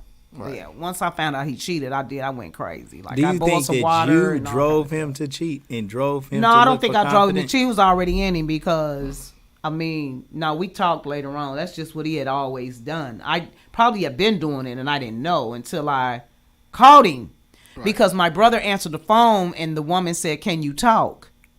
And my brother like, "What?" So, I was braiding hair. I used to braid hair at that time. And my brother came and told me, like, I think it's Sabra calling. She thought I was, your husband. And I'm like, what? And she told me, can you talk? I said, so I'm like, okay. So I said, so that means if she says you talk, that means she done called here before. So he getting off work. Because usually when he got off work from the example of my mother, his bath water was always ran. His clothes was always put out, whether he took a bath or not. It was always ran. Dinner was always cooked, and his clothes was always laid out. That's a given, mad or not mad. I always did that, and that's what's up. Yeah. So and my mother, I learned that from my mother, but my mother wouldn't do it if she was mad. I still did it because the man got up and went to work every day. You understand what I'm saying? So I'm not gonna get mad and not cook. You know what I'm saying? He worked hard. Because I used to have to cook when my mother didn't for my dad, for my stepfather. So when he came in, he was. I don't care how you used to talk to him. You a good woman. That's so sweet. That's unacceptable. Man, nigga, you better take that abuse. She cooking. Now you know. Man gonna get us canceled. You can't tell nobody to take no damn abuse. Are you kidding In me? exchange for cooking.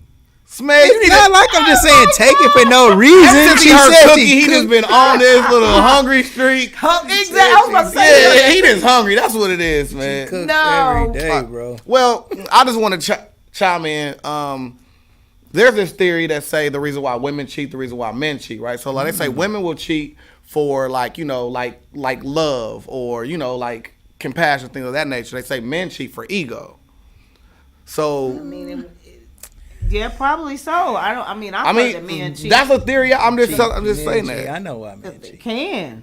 I mean, to me, Because they can. Because they can. It's just that's what I've always said. They cheat because they can. But then you cheat on them because when he cheated on me and I said, okay, well, let's even the score.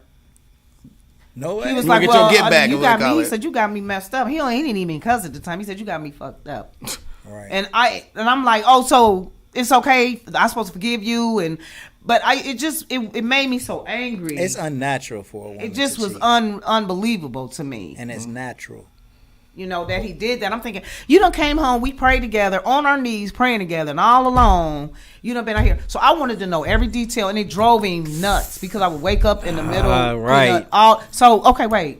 I'm waking him up, like looking at him. Like, what are you doing? I'm just trying to figure out, like, so what, you knocked on the door, then what, you just pulled down your pants? That's how I went into it every day. You use that. Every you day. use that to torture this man. No, I did everything. Oh my God. I mean, because cheating is not an accident. You pull down your pants. That is not no accident. Don't come with me like I didn't mean for it to happen. Exactly. Gone with all You're that. right. Yes, You're you right. did. You're right. She's right. Because you pulled down your pants and y'all did it. So don't quit playing with me. I want to know what happened. What happened? And he was like, I'm not about to go through all that. Why not? You pulled down your pants and then what? That's all I wanted to know. She pulled down her pants. That is the worst torture. He like, oh my God. Is you gonna forgive? You gonna forgive me or not? God. Oh my God. You knew what you was doing. You was driving him fucking He said, crazy. I can't take it no more. How many positions y'all do? Like right. Did you like it? He was salty. He left me. He said he couldn't take it no more. No, seriously. That was the end for him. Yes, he said he could not. I tortured him with it. Hell yeah. And I know thought that. he was like, look, God done forgave me. I done asked you to forgive me. I can't take this every God done day. forgave That's the ace of spade card he had to play. He said, listen, God man, you done believe in God, forgave believe in God. God forgave me already. You don't know I told him that. I wasn't God, though. That's good that he Right. forgave you. I'm not him. Right. I'm trying to figure out what You're happened. never really sure God's timetable on forget. He just might not have got to your case Man, yet. don't do that, man. You You don't never know when God want to whip out that good old punishment. I know when bad stuff happened to me, I'm thinking like, man, what did I do? Then I remember. Then I remember like. That is so crazy. Then I remember. It could be one of many things that I did today. Oh my God! Not yeah. counting 3-4 years ago, boy. I don't know what's in store for me. So ultimately he leaves you, and then Oh my God. you was I have hurt. never I've never experienced that kind of pain in my whole life, because you have to realize rejection came from, you know what I'm saying, from the rejection of my biological father. So that's Yes. something that I had carried all of my life. Mm-hmm. So I didn't do it. And when I say rejection, I'm talking about even with my friends, like girlfriends, I'm saying. Like if Yeah. I don't get a call back fast enough or something like that, I instantly go to like somebody is rejecting or somebody is ignoring when that's not it. You understand what Yeah. I'm saying? So yeah. So when he I always left thought me, I was about that devastated. because I have somebody who talks about their friendship, and they talk about their friendship like it's so taxing on them. Like I never understood what that was. I'm like, I wouldn't keep like, Smith, if I had to call you all the time and you ain't answer the phone, I keep calling. That would be too much for like men to do. Like men could not be friends like that. Yeah, I cut you off. Yeah. I'm better at it now. But how can women have friendships with other females that constantly are taxing on them, like such as it's a labor to be friends with the person. I don't think any of my friends even knew that I was going through that. Mm-hmm. You know what I'm saying? Right. Because I never said it was what I was going through eternally. Mm-hmm. You know what I'm saying? Right. I'm gonna tell you something. Whoever has been down with me, they soldiers. Right. I mean, shout out to all my support team and my friends, man. Because listen, man, Here we they've go. been there with me in addiction, out of addiction. I'm talking about still solid. Never treated me no different. Right. You know what I'm saying? And I mean, it's just, I'm telling you, and shout out to Westwood, because I'm Right. telling you, them my friends there, you know, Right. they're very supportive. So after this breakup, did you turn back to? I went right back to what was familiar. I sure did, because I was mad at God, everything. Like, this is dumb. And I went straight right back to another dope dealer.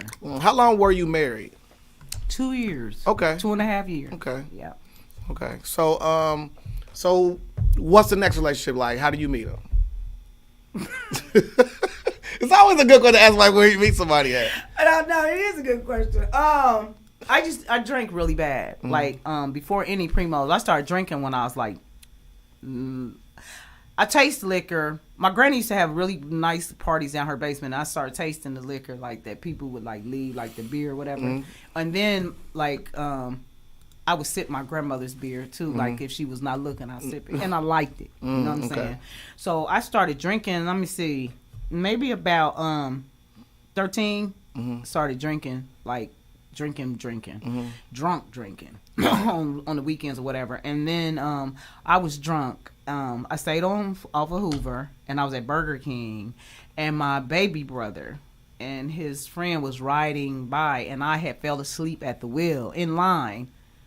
Or in the Burger King parking lot, basically. I guess I was on my way home or something. Because, you know, when you drink, you know, I've been out. You want something to hungry. eat? Yeah. And apparently, it was taking too long or something. I went to sleep there, and he happened to see me like, that's my sister. So the guy pulled over, and ironically, he was, I don't know, was turned on by that. I don't know what, but he wanted to holler at me in that state. Now, who in their right mind? So it was with your brother? It was like, that was with your brother? Yeah, he was like, what's up with your sister? Yeah. And we got together, yep. And that's how we got together, and I was, yeah. And that relationship was crazy, too. So was he closer to your age? He was younger, actually. Okay. Because I've always had a thing for young dudes, but they was just on the low. Right. But right. I always, because my second husband is 15 years younger than me. Wow. Yeah. So how did that relationship end? I mean, is there any abuse or anything like that happened in that relationship? Did you learn a little bit from your last? You know what I'm saying? Yeah, I think I ran my car into his house.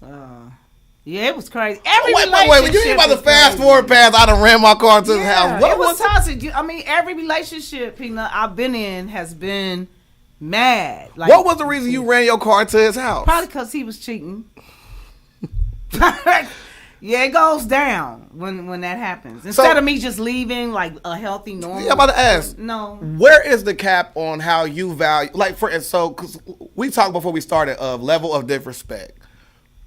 Where is the level of your disrespect when it comes to somebody cheating on you? Is that like the most ultimate messed up thing that they can do to you? And what's so sick is, I'll go back. At that time, I'll go back if it was abusive.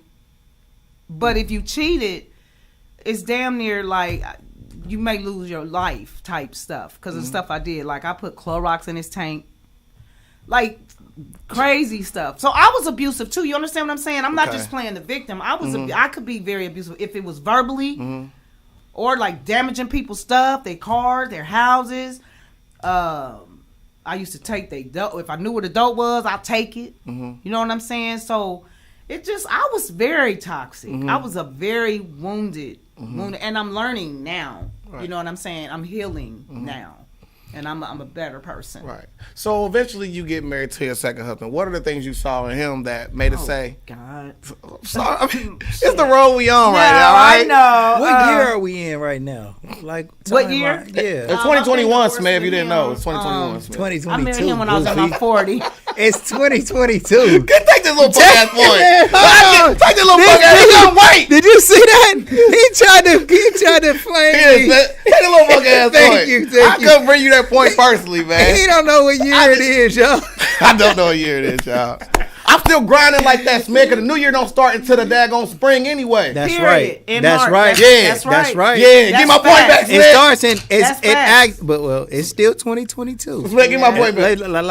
As far as this world system, it's 2022. But for us, it really starts in the spring. But it okay. Yeah, So that if you're talking that way, then like what year are we in? Because if we're not counting the beginning of the years when Christ actually is after death, AD. Right.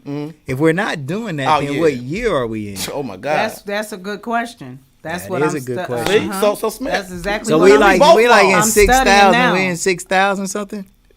I mean, I'm that telling you, about I'm right? studying that right now. It's a brother that I'm following right now that's what they're on. Like Well, what the year? theologian. The Prophet Muhammad, I think some of the Muslim calendars start after his death. And so in their time frame, I think we might be in the year 14 something. Oh, for real? Yeah. Yeah. Okay. But back to where we are in the story. Me and Smith go on these tangents sometimes. We Okay. We almost went down the alley. We went down the alley. We stayed on the street. April Fools, that joke comes from people who were celebrating the new year after they came out with this January calendar, and when you would still be celebrating April as the beginning of the year, they start trying to make those disparaging remarks against you to make it all cut out. So that's where April Fools. That just blew my comes from. mind. That is facts. Yeah. That is facts. Wow. Yeah. But spring is the beginning of the year. That's when the earth is renewed and everything comes to Everything is life and renewed. everything It makes so much starts sense, over doesn't again. it? Yeah, it does. It does. Definitely does. So in the story, this man want to ask you, how old are you when you meet your second husband? I'm in my 40s. To be honest, I don't know. I know we've been divorced 3.5 years now. So. Okay, so like what happened in your life during the time between your first husband and your second husband that you think would be, something that was traumatic or something that was good? Like did you go to prison or anything like that during this time, or no? I caught another case in '96. Okay. Now this case was way more serious because I was selling heroin, crack, and powder, and this time they when they came in, I was smoking a Primo, looking out the window, looking at the task force. It was in January, and I'm like, dang, they getting ready to go raid that bootleg joint across the street. You thinking they going to mess with them? Yeah, man, they came. I'm like, damn, here they come. But I'm stuck, though. I'm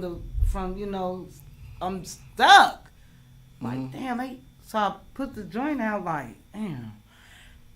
But I had just got on, and Oh, so wow. it wasn't cut up or anything. It was still, everything was still solid. And I am gonna say Keith Wilson's name, 'cause that's my dude. But he had just dropped the pack off and left, and then I seen them. They kicked the door in or whatever. Of course, and and the guy, one of the officers said, "What made you start back selling dope, Star? You had stopped for so long." So they had been watching for a minute. But I was dressed, getting ready to go to the VFW on 3rd Street when I caught this case.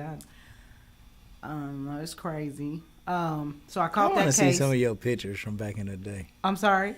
I want to see some of your pictures. Oh, okay. From the 80s and the 90s. Yeah, crazy looking. No, I wasn't. I'm just I bet playing. not. No, I'm just so. playing. No, but I got treatment in lieu of conviction. Okay.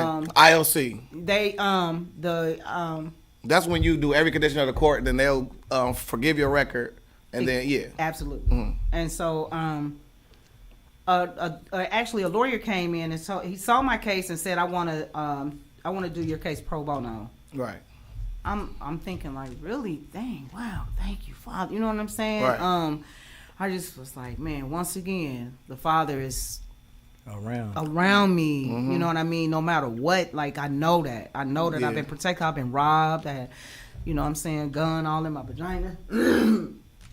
All that kind of stuff, you know what I'm saying? A gun in your vagina? Yeah, when I had got robbed. So it's like, so we would have to do this podcast, baby, for like a year. Yeah, well, you know what I'm saying, yeah. to kind of catch up. But What, yeah, I've been through a lot. What can you walk us through that? What, the accident when they came in the room when he robbed me? Yeah. The guy knocked him down like, "What's up, Star?" Because that's my nickname. So I'm like, "What's up? Like, what you trying to do?" He was like, "Shit, what them zones going for?" Which, if don't nobody know, that's an ounce. And I think at that time it was like 900. I can't even remember. It was something like that. It wasn't that high or whatever, like it is now. But so I knew the guy or whatever, and so I had my pistol, whatever. So I go back to go get it. But when I come out though, he got the sawed off like he's like, "Shit, you know what this is?" I'm like, "Really? Really, nigga?" He's like, "Yeah, really." So he walked me back, and because I was fronted some stuff, you know what I'm saying. So I had to give him. It was like an A for key. Gave him that. I think it was like 20,000 he took, and he was like, and as a matter of fact, I want some pussy, and I'm like, oh, this is some bullshit. I'm talking about literally, I'm talking crazy now. Like, oh, you want some pussy? You know what I'm saying? He like, yeah, you heard I said B. Now I'm all these kind of names. Now, mind you, this dude never, I didn't even see this coming in this dude. Like, you know what I'm saying? So, he like, oh, so you don't want to, whatever. So he made me get on the bed or whatever. And he was like, and I don't give a who you tell, because like I told you, I had my own little crew. Yeah. They older Soldiers than me. with you. Yeah, and they was out here in the streets. So he knew, he was like, and I don't give a F if you tell them or not, whatever. And but he was like, bitch, far as that though, I should just, and he just like put the gun like right up, like, you know what I'm saying, in my vagina, and was like, I should, you know what I'm saying, mark your ass right here, bitch. Always talking shit anyway. And I said, I ain't never even said nothing to you. You know what I'm saying? Trying to diffuse him at this moment. You know what I mean? Survival skills done kicked in. But he don't. And so he take it out and he dip and he hit. Because, he know now, because he don't know at any time when they going to come in. You know what I'm saying? And then he left or whatever. He made you strip, though? No, he just laid me on the thing. And I had on like a long T-shirt anyway. You know what I'm saying? So it really wasn't. He ain't had that much to really do. You know what I'm saying? But yeah, and I just remember after he left, I just remember he raped you? Hands. Nah, he just had the gun there. He didn't do all that. Okay. But I know that's probably what he wanted. He ain't had no time, really, because he never knew when they was gonna come in. Right. And a couple of brothers that I'm talking about, they dead right now. That was, and he knew that it would have been ugly if they had came in and seen it, because it got real ugly anyway. Right. Because he didn't have a mask on or anything. I mean, that's what he did. But yeah. Man, well, thank God that he didn't actually kill you to not leave Man, a witness. that's what I'm because saying. that is a lot of stuff to take from somebody. Yeah, that's Yes. by the grace of And God. then, I mean, I know that, shit, I mean, if you got that much, then you normally willing to kill behind somebody taking it from you. Yeah, and it was bad, but my rape part came, you guys. You remember the underground? Well, I don't know if you do because you're so young. But anyway, the girl, I was By Spunkies. drinking. Yeah, up there on Germantown. Yeah, by Spunkies. Right, by Spunkies. And I was tore up, and I knew I was, and I couldn't drive the car, so I asked some friends of mine, I thought they were, or associates, I should say, can y'all drive me, home? Because I stayed on William Street at that time, and because I couldn't drive my car, and shit, man, I wake up, I'm in the hotel with him and his son. Yeah, man, I wake up like, dude having his way. Yeah. And it was him and his son? I wouldn't, I don't know, I'm assuming he did too, but I woke up with his son. And I remember like waking up out the fog and him saying, you know what I'm saying, man, I told you I was going to look out for you for his birthday. So that's what it was. I was a birthday gift to his son. Like I told you I was going to get you a bad bitch for your birthday. Yeah. And that situation got real ugly after that too. Like a whole lot of gunplay with people, so yeah, man. But I got raped all the time. Actually, I didn't even know that till I was talking to my therapist and she said, no means no. This is what my I was telling her, that and I was telling this to a girlfriend of mine. I said, I've never said when I said no to any of my men, they never paid me no attention and just was like, oh, okay, you don't want to do it, that's it. In my life, I've never ever experienced that. Like if I say I don't feel like it, no, or how we get mad, we women get mad and we be like, no, just don't touch me. You know how we get or whatever. That has never mattered to not one man I have ever been with in my life. That is wild. In my life, like no did not mean no. Like girl, like please, And then in my second marriage, it never meant no. That was no.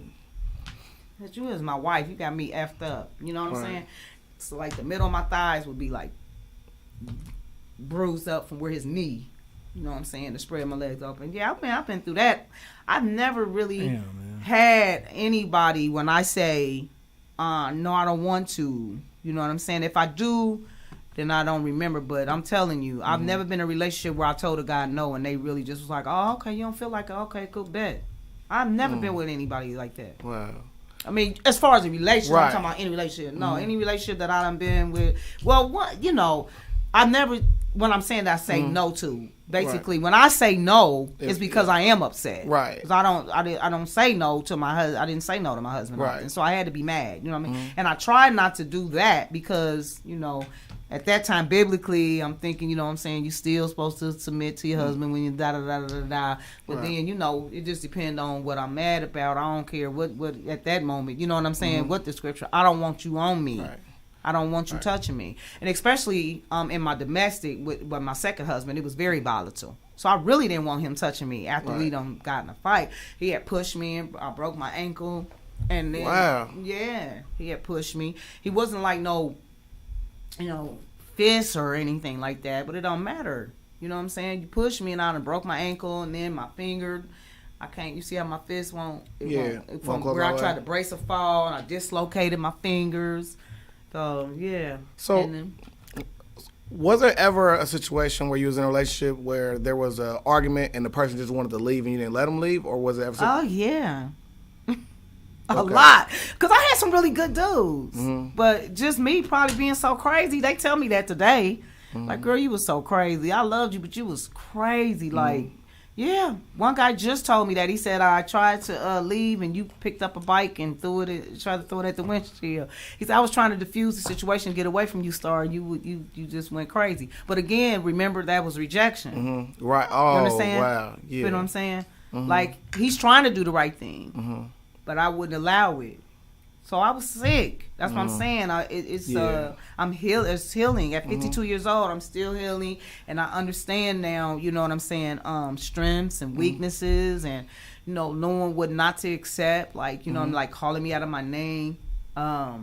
You know, that shit used to just roll over like water on the dog instead of being like, no, that's unacceptable. It is. But I would just call you back because once my mouth get going now, they want to get physical because they're no match. Right. Very few people are, though, when they come to me with arguing. Yeah, what you said to me right there is I've never heard anybody say anything remotely close to that to me. Yeah, you can die slow in a house fire. All that kind of shit I used to say. Yeah, you and your whole family. Well, so your kids ugly, your mama everybody ugly, motherfucker. Yeah.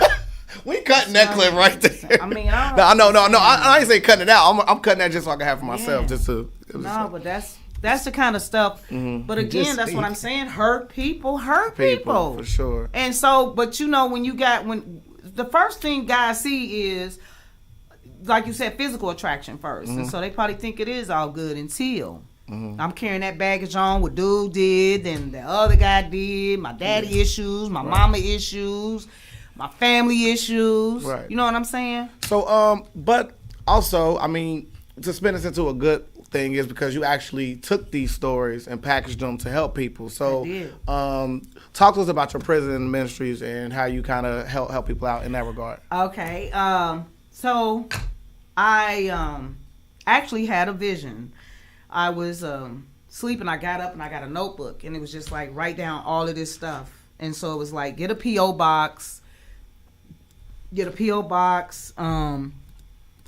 At that time, it was called the Jesus Christ Prayer Warriors, and told me to go and write prisoners because they, like I said, it would be more personal for them, in their own cell to read letter verses. You know what I'm saying?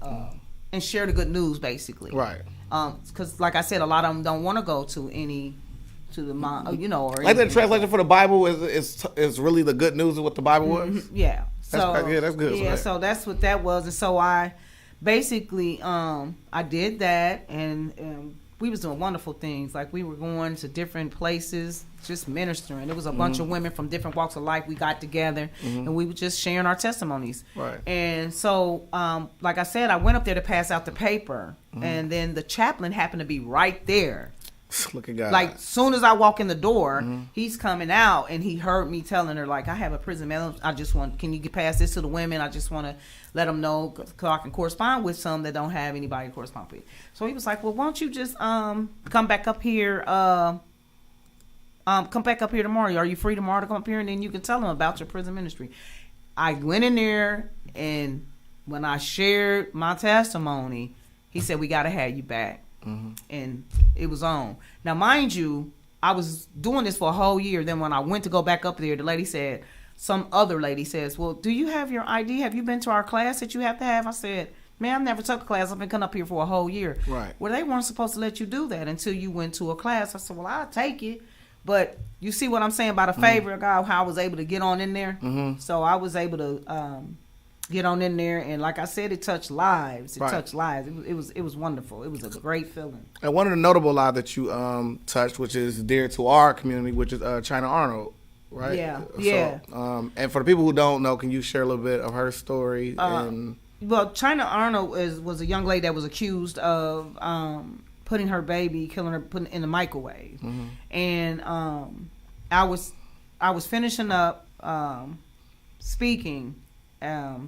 And she had raised her hand, and she had said, I was talking about how good God was, and if we just trust Him, and all that I've been through, yet I'm here, and with a sound mind. I'm still, I kept it real with him, and I still wrestle, what I'm saying. I don't know if I may cut somebody out in the parking lot or whatever. So everybody kind of laughed, and I was just saying, but other than that, He's good. He can do anything but fail. He's good. And she raised her hand, and I was like, yeah, sister.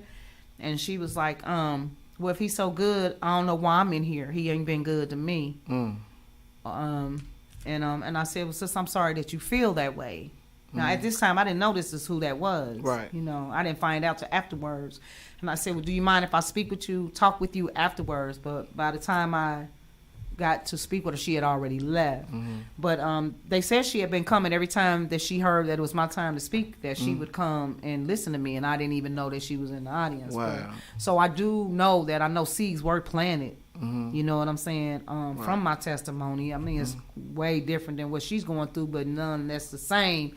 That He is good, and that we can we can get better, and and he's a healer. You know what I'm saying? Right. I can't understand what that sister going through, Right. especially if she didn't do it, Right. and you're somewhere that, and you didn't do it, and yet you're doing time for it. I can never even imagine what she's going through, but I know God is what I'm saying. I know Right. the Most High is beyond able that to gate, do more that wall, and everything. Yes, he is. You know what I'm saying? And she can have an abundant life in there, even though she's incarcerated. You know what I'm saying? So I don't know if her life has, as she's turned around now, because I haven't been able to go back up in there when the COVID hit, and then Right. I haven't been back in years. But So, are there anybody who you run into that were behind that wall that you've met outside of the wall? I met one sister that knew me, and I didn't know her. You know, What did she say to you? She was like, "Oh my gosh," she was like, "I remember you, ma'am." She was like, "I was locked up in DCI," and I'm like, "What?" She was like, "Yup, in your place." She was like, "I just remember you," and you know, man, she was like, we had so much in common, and it just made me feel great. You know what I'm saying? She told me she was working, she was sober. She said, I mean, everything you said from being molested, you know what I'm saying? She was like, because I had been molested too. She was like, and every time I thought it was like, oh, I bet she ain't been through this. She was like, you hit on that. Like, oh my God, like, you've been molested, raped, abused. She was like, me too. And it was amazing because she said that her mother sold her, you know, into her dad sold her into prostitution. Wow. Like he was on drugs and he would set her out, you know, to get drugs. That's crazy. Yeah, that shit used to happen a lot though, man. Yeah. So that's what she I used to hear So- about stuff like that.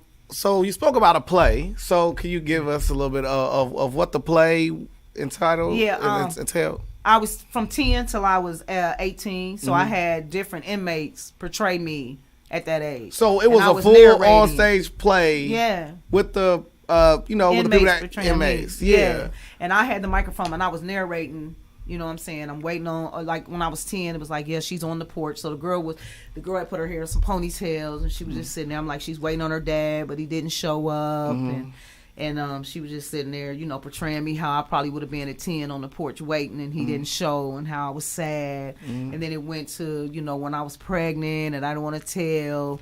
Then it went to when I was 16 when I was being abused and popping, and they was, I mean, they had the music like really like playing it up for real. Yeah, they had it where they was dancing and acting fast and everything like I was. It was really, it was them women did a fantastic job. Yeah, it was awesome. You also said that the prison guards enjoyed it as well. Yeah, they did. Right. It wasn't a dry eye in there. And actually some of the COs were was my ex-husband's aunts and uncles. So wow, they never knew anything about my past or nothing. And when we talked, you know, we had went to dinner or something over one of their houses, and they were saying that the impact, you don't even know when you left. You know what I'm saying? Like weeks later, that they were talking about the play and how powerful it was and how they appreciated me being so authentic and real, because they said a lot of times they didn't want to go because it was so religious. Yeah. And they just felt like they could relate to them. You know what I'm saying? But everybody don't have, like I said, you have to know your audience. Everybody don't have a horrible story like myself. You know what I'm saying? Everybody hasn't been through all that. Some people grew up a beautiful life. You know what I'm saying? But still pain is pain. Absolutely. You done been through something. So we spoke about off camera, like you had your version of the Red Talk at your house where you invited the Red Table. Yeah, now that was really nice. It was a group of some sisters that I had invited them over, and what we did is we tore up pieces of paper because again, everybody is not as vocal as I am or out front and may not want everybody to know even about being at the Red Table, what subject they wanted. Right. So we just shuck it up and pick different topics to speak on, and it's some things got, like what Todd was asking, why do men cheat? We were talking about police brutality.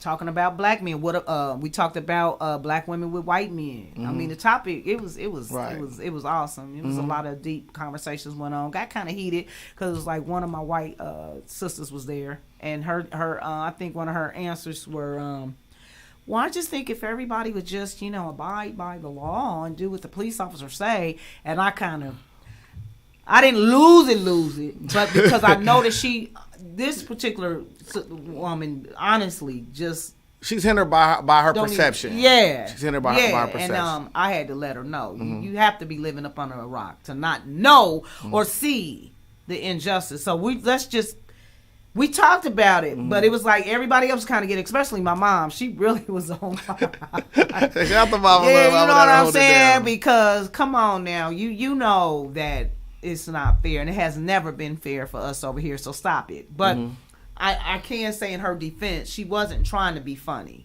You understand what I'm saying? Not. She wasn't. Right. So you are in the middle of writing a book. Is it on the finishing stages? This book, I procrastination is horrible with me, man. Seriously, I have to do better in that area in my life, really, when it's concerning this book. I have a ghostwriter. Then somebody said, you don't need a ghostwriter. Just start writing. You write pretty good, Tina. What you wrote on Facebook was pretty good. You said you read Yeah, that. I read it as well. And I'll tell you my secret. Okay. So my secret, shout out to my bro, Travis Vegas. He's from Baltimore. He makes comic books, right? And I was telling him, saying I really want to write a book. I really want to write a book. He said, he literally, I was just like you, just typing this all out, sending to people one at a time, and I'm just like, gauging. He told me to read a book in the same genre as my own. After that, write down everything that I want to say, and then start writing from that point. I got my book done in literally a week. Get out. Swear to God. I was hitting that same brick wall. I appreciate you saying that. I think I'm putting too much. Yep. Don't, You know because what I mean? Another thing that I always like to tell our legendary guests is it's a lady named Tara Reid, a strong sister. She was on TED Talk, and she makes apps without coding. And what she said on the TED Talk, you know, you're familiar with TED Talk, is when they go and talk in front of mass people inside of it's kind of a like upscale type of like situation. It's a prestigious thing to be on. Yeah, it's a lecture. Okay. And what she said was, if you wait until your product is completely perfect, you've already missed your mark. I got you. People are going to love the journey of watching you grow. People are going to love to see that part of you. Like, and you being a self, you were bleeding out in here, just letting us know what's in your heart. I think you should let that reflect in your writing as well. I appreciate you. Thank you. I really do. No problem at all. No problem at all. I appreciate you. So, you spoke about something else on off camera. I don't know if you want to speak, but it was I love you for it. But it's kind of a sad situation. It was like a person overdosed in their sleep, and they were close to you. Well, yeah, my best friend. Right. He what causes, because I had a nervous breakdown, and that it was like my brother got incarcerated, and then he OD'd, and then my god brother, he passed in his sleep. Both of them actually in their sleep, and then it was like my cousin, she was 30 something, she died of cancer, and all of this was like January, February, March. You know what I'm saying? Like it was so close together, and then I was in the toxic marriage, and it was going downhill fast. You know what I'm saying? And so, yeah, I kind of lost it. I quit everything. I didn't work. I just laid on the couch. You know what I'm saying? I got in the shower if I started like really, really, really smelling myself. Like it took an effort to get up and just get in the shower. That's just where I was at. And when I was depressed, you got some people that cry, you got some people that eat. I get angry. And at that time, I had relapsed. So I got like 3 years clean now, 3.5 years clean again. Congratulations. Thank you. Yeah. And I had relapsed, so I was back getting high, and I was drinking every day. Like I woke up, like, drinking. I went to sleep drinking. And I was just a very bitter, angry person, just devastated. You know what I'm saying? That my brother, that's my heart. You know what I'm saying? That he was in there with him being such a laid back guy. It was just devastating to me. You know what I'm saying? I still get teared up sometimes because it was just unbelievable. The pain was just unreal, what I was going through, and I didn't want to pray. I didn't want to nothing. You know what I'm saying? I just was just angry, and I wanted to suppress. I didn't want to feel anything. You know what I'm saying? And yeah, when my best friend it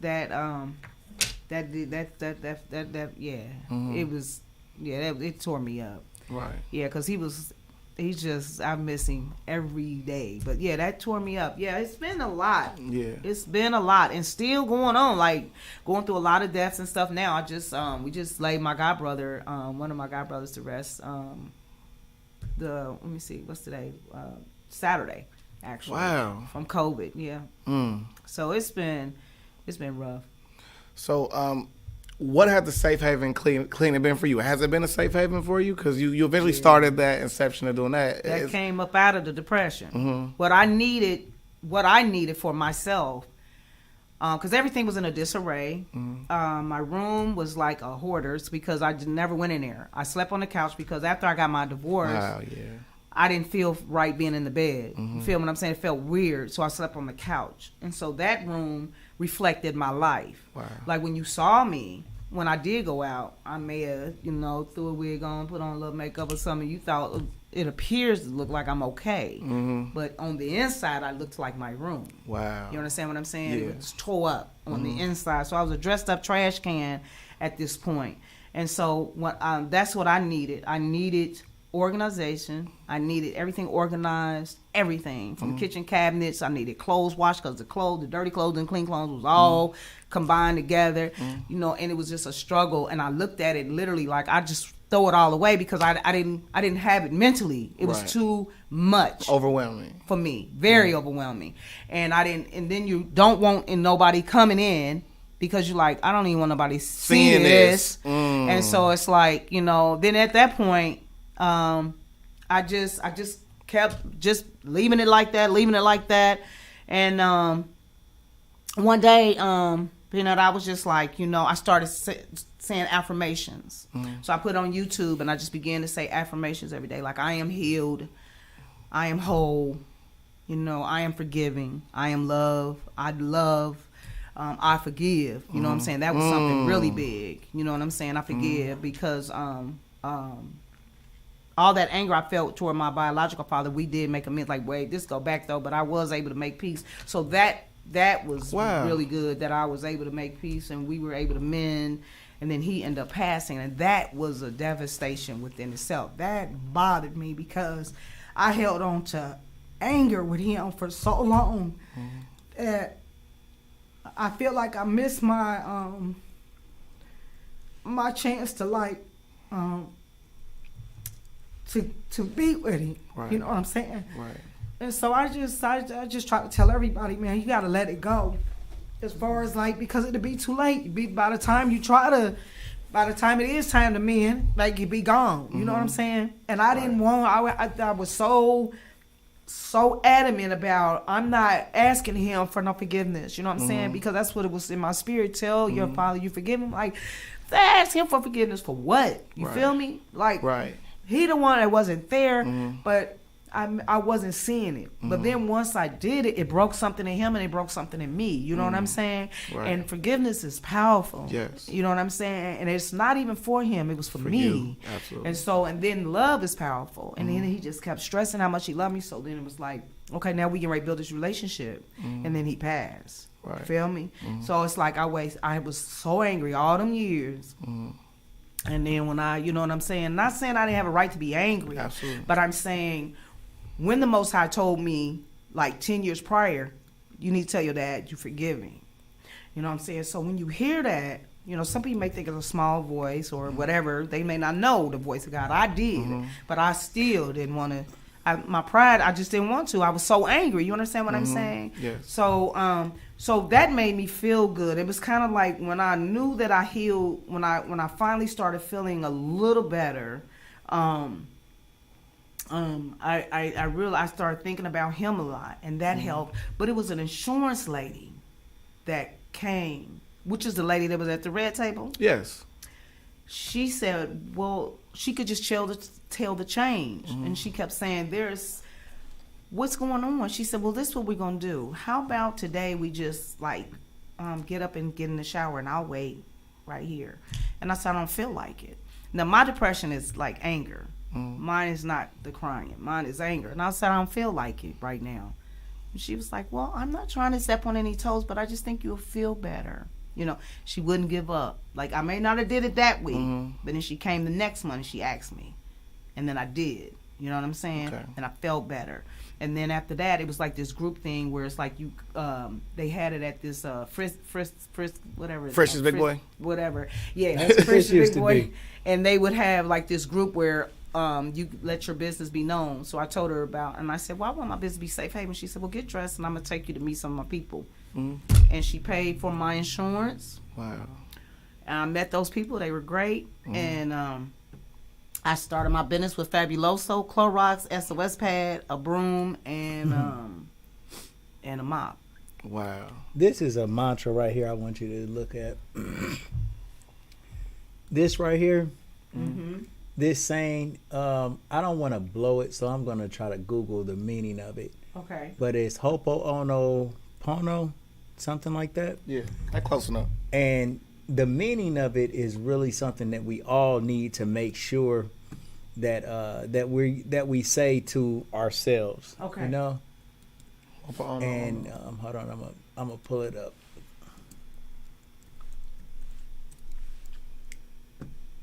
Can you read that, Peanut?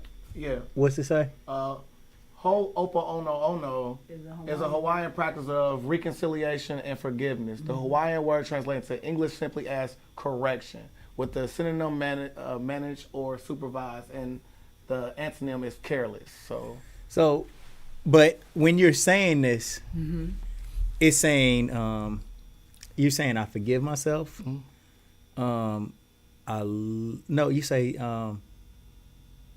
I forgive you, I love you, and then you say I accept it, and then I think you say thank you. So it's like a full forgiving of yourself. Yeah. You come to yourself, you say I apologize, maybe I forgive you, thank you, or I love you, thank you. And you continue to tell yourself this over and over and over. That's what I did. Because how I feel is that I think that the Most High is busy. Right? And I always feel as though he puts us on a self-correction type thing. So we punish ourselves and we reward ourselves based on how we feel about the things that we do. Yes. And no matter if you try to ignore these things that you do that are wicked, or just act like they're okay, deep down inside your subconscious, you know when you've done wrong. And so when you've done wrong, you put yourself on the punishment that you feel as though that you deserve, or you feel that has coming to you, you know? So therefore, the Most High is in all of us, right? Yes. Right. And so he don't got to sit there and judge whether you did right or wrong, because him being inside you, you do it for him. That's right. As a part. So, but as long as you continue to hold on and harbor all of these things inside you that you've done wrong, you always feel the need to be punished. So you must come to your inner self, your higher self, and you have to apologize for the things that you've done. And then it's okay for you to receive that apology. It is. You know, and then once you've done that, you can kind of start to move out of this self cycle of punishment that you have. And so it works. So these affirmations, this affirmation, not necessarily saying the Ho'oponopono word, but actually going through the whole process of looking at yourself and saying, I apologize, I forgive you, or I apologize, oh, good, I forgive you. And then you tell yourself you love yourself, and then you thank yourself for the apology. Yes. For a complete cycle, for everybody that's continuing to just trip up and you feel like you in this hamster wheel of just always, if it ain't one thing, it's another. If it ain't one thing, it's another. Yeah. You might have yourself on this autopilot of punishment. That's for real. And you have to forgive yourself for a lot of the things that you do, man, because like even if you feel like you ruined something, if you had a chance and you fucked it up, you know, and you like, damn, bro, if I would have only just did the right thing when I had that money, and you keep saying, now it ain't gonna never fucking get better for me, bro. I ain't gonna never get that again.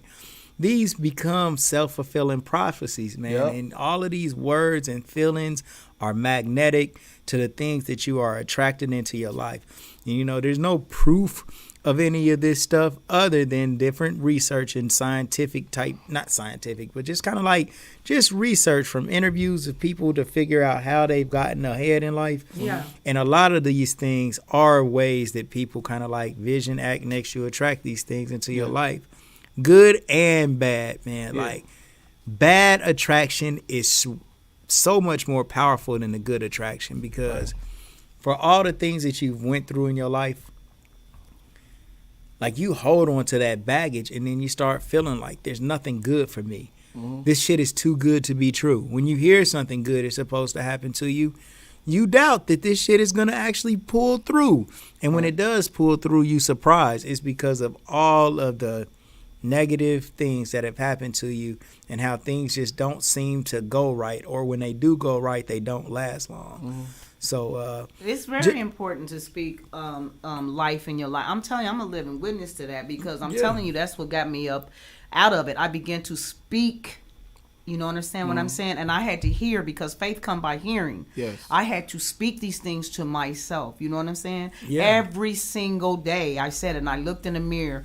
But even while I was getting high, I used to say, thank you for me being sober. You feel me? Right. While yet getting high is what I'm saying. I spoke it. And so when I kept speaking those things into existence, when it manifested itself, it didn't shock me, because I know how powerful words are. Right. I know how powerful it is. You see what I'm saying? I had mastered speaking death.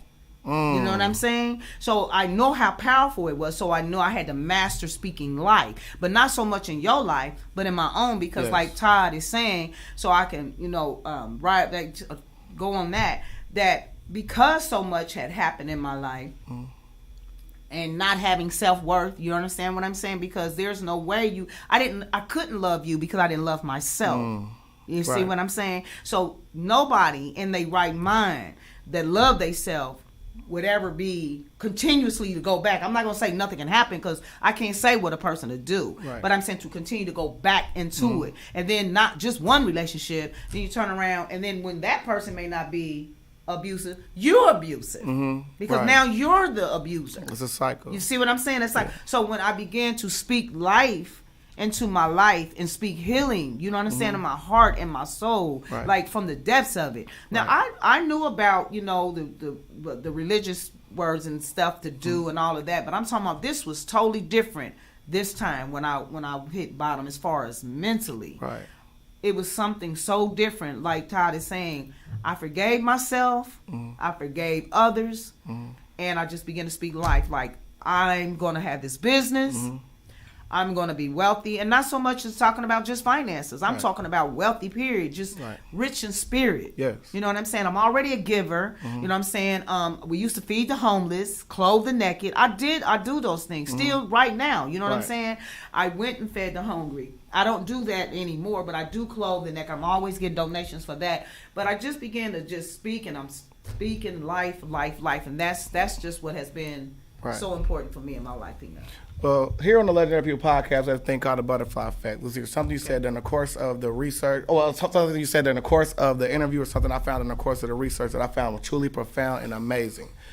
Your story, to me, is so powerful. Like, you don't know how powerful you are, and I think a lot of times a fragile ego is going to be shattered easily by someone that is so powerful as you. I'm not saying that is the course of reason why you went through so much abuse, but understand the light shining on you, the light in your mother, set the precedent for who you are today. Right. Your grandmother, all these are queens. Yes. You know what I mean? Yes. And for you to not only go through that, for you to, see the bad, but also still see the good in people, that takes a special type of spirit. Because if I were to go over and just smack Smith, which I want to do every single day, he will never, you know what I'm saying? He'll never be honestly. But I love Smith. But seriously, but to see you go through so many different trials and tribulations, to still look back and reach back to help your sisters. I mean, even when you were blessed with great counsel, to get ILC, to go to the next point, to get programs and stuff like that kept you on the street, you didn't stay on the street. You went to the prison where people can't do for themselves. You know what I mean? And to go there to speak life into those sisters for everything you've been through, to have prison guards, COs, they are in there crying over your story. Your story was that impactful, that amazing, that, oh my God, to people who look at, I've been locked up. I know how they look at prisoners. For them to hear your story and they feel embody to cry in front of people who they got to be stern with, that shows how truly powerful your story is. I mean, and then to have the story relationship with your dad that gets to the point where you finally get a chance to connect with them, and then to have that while your brother is locked up for, you know what I mean? You are the definition of strength to me. Oh, thank you, Pink. Unequivocally strength to me. You. I mean, and then, I'll praise to God for that. and then, you know what I mean? You still get a chance to still mend other fences that, because, you know, you had a fractured relationship with your father. So you go to Mobile, Alabama and kick it with the family and stuff like that. It's like, you are already that affirmation. You're just waiting on the confirmation. You already have it. You already there. You already there. It's already in your cards. And I want to tell you, this is one of the most legendary stories I ever heard in my life. Oh, thank you so much. You have to finish that book, and I will be your first customer. Yes. My therapist actually wants the first copy. All right, I guess I'll take the second one. That is your therapist. Oh, there we go. You got a new therapist. On the low. No, but you know I got you. I love you to life. I Thank love you to life. I say the same thing. I love you to life. I don't say I love you to death. Like I said, words are very powerful. Can I say one thing before we close? Oh, because absolutely. I never was able to touch on the molestation. You know how when children, I want to say this to women and men. When we were younger, we couldn't be in grown-ups' faces. So they would always send y'all go to a room. And so I was molested by a good friend of the family's older son. He was like maybe 13 when I was like maybe 6 or 7. And while they were playing cards and drinking and all that, which I'm all for, get out of grown folks' face. And I'm old school. However, you have to check on them. Supervision. You can't just let them do that thing on, because that's how that happened to me. Had someone been, they would have been like, where's Tina at? And then maybe they would have caught. You know what I'm saying? Again, I've always been a very a young lady, just that talked, but I did not tell, and he didn't threaten me or anything either. I just found it very difficult to tell. I think I told my mom when I was like 19, but every time I went over, he did it, but my mom kind of started. I'm not gonna say picked up maybe anything bad, but she was just wondering like why you don't want to go over there, because he had a sister and I loved her, but I stopped wanting to go. Like I don't want to go over there. You know what I'm saying? I did not want to go. And he couldn't penetrate because, of course, he was too big. But I was molested nonetheless. Yeah. And this happened on more than one occasion. So I just wanted to say to women that's, when your kids get on your nerve and you got your girlfriend over, y'all somewhere smoking or drinking, or maybe not smoking or drinking. I'm not just going to say that. Yeah. Because it can happen too, like I said, in church. You can be in that Bible, yeah. You can be in that Bible, and it happened. And it has happened with church folks. You understand? So I'm just saying, check on the children. Don't just leave them in there for themselves. You understand what I'm saying? Because when we were like 5 and 6, we were pumping. Yeah. We were pumping. No one saw. I never saw that in my home. I don't. You know what I'm saying? What I'm saying? Right. Curiosity or whatever. Maybe be another kid that saw it and introduced it to us, and then we were in there, pumping. Yeah, what? 5, 6. Yes, at 5 and 6 years old, that's what we were doing. So I don't allow nobody to make me feel bad about nothing. That's what went down, and I'm just saying. Protect your kids at all costs, and don't just think it's the little girls being molested, because little boys get molested too. Yes. Get molested by women's boyfriends. And women. My brother was molested, which he gonna be so mad, but he was molested by a teenage girl, but that's not frowned on. Right. But he remembers that. Abuse is abuse. He didn't cry about it, but nevertheless, she, gave him oral sex, and he was like 5, and she was a teenager, like 16. So yeah. You know what I'm saying? Shit is real. It's not anything to frown upon. And that's why I said, when people did put their mouth on me for whatever reason, you understand what I'm saying? I never cared, because I'm going to be me regardless. Whether I was getting high or not getting high, getting money or not getting money, or just like I'm living now. I'm me. I've been me. But my passion is, like I said, I'm always for the underdog, and that those people like myself, our stories they got frowned on. You know, you a hoe, you a trick, you whatever the little words was then, whatever, you know, the little slang we used to have for what you would call a hoe. Thoughts nowadays. Well, so you know, whatever that title was, which it never mattered, because this thought or whatever you wanted to call, I've never had, you still over there being whoever you are. Right. And you still ain't never got married, can't keep a man, none of that. And you holier than thou. So I've never allowed that to define me. However, it is sad though that when you have women like that, like you said, I think we had touched on about women that want certain men, and then the right man could be there. I think that was your child that's saying that, and you'd be like, no, I don't want that man, I don't want this, but you just and yeah, you're right. We probably did miss up on a lot of good guys because we have been so tore up by the other guys. You feel what I'm saying? That we don't even know sometime when a good thing is before us, because we have this thing in our mind on what we want instead of what we need. You dig what I'm saying? There you go. That's powerful. No. Man.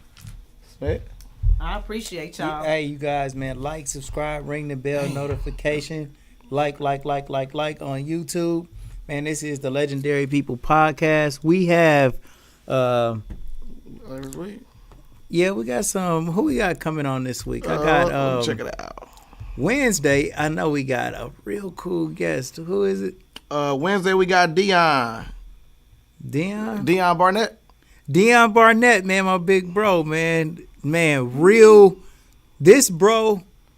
We got Ricky White. Man, Jr. he tomorrow. showed me a lot, man. And then Rick is coming on tomorrow. Yep.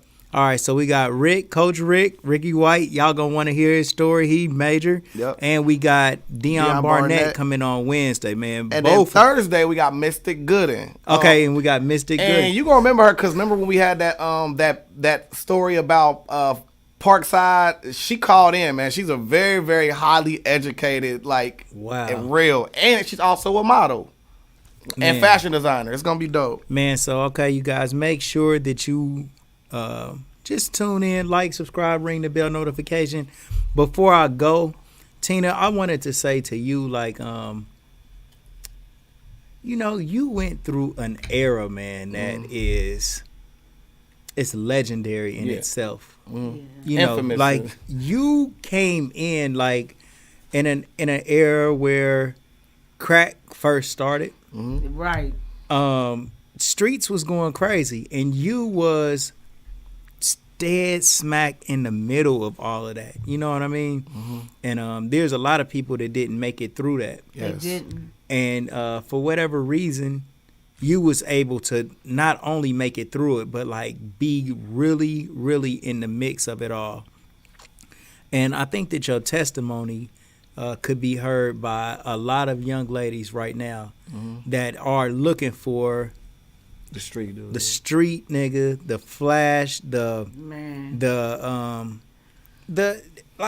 for example, with my daughters, man. You know, one thing that I tell my daughters all the time about just valuing themselves, man, and understanding how beautiful they really are. Like, my daughters are beautiful on the outside, but we definitely need that inside to match. And since it does match, you make sure that the person that you get with earns it. Yes. You cannot give away your virtue. It's so important, man, you know, but a lot of times, man,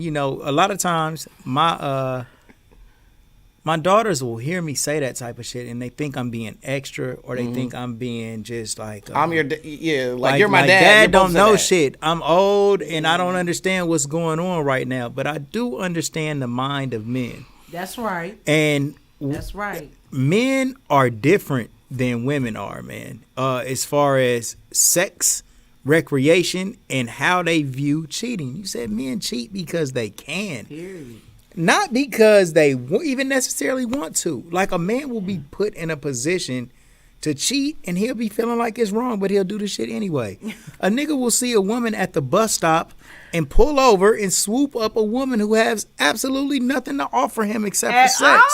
A woman's not going to pull over and swoop up no man from a bus stop. He needs to be able to bring something to the party. Now, you got a woman that might occasionally do something like that, but for the most part, it's a big difference. It is. Man, one of my friends told me, he said, man, he don't give a damn. He might be driving behind a woman and she got her arm out the window like this, and that's enough to get him lit. And what I see was just seeing a hand out the window, seeing an arm out the fucking window is enough to make him be interested. Man, you sure, but that's a mannequin hand. So what I'm saying is though, good boy. What I'm saying is that the cheating and everything that the men that you dealt with. This shit happened to you over and over and over, right? But it's not anything that you did. It's the fact that you are dealing with men, and then the type of men that you picking. Exactly. It's taking because listen, a church pastor will cheat, okay? Yes. But if you're dealing with somebody that is in the streets, on drugs, always high, and driving the best car ever, that's just gold Dayton's and candy paint.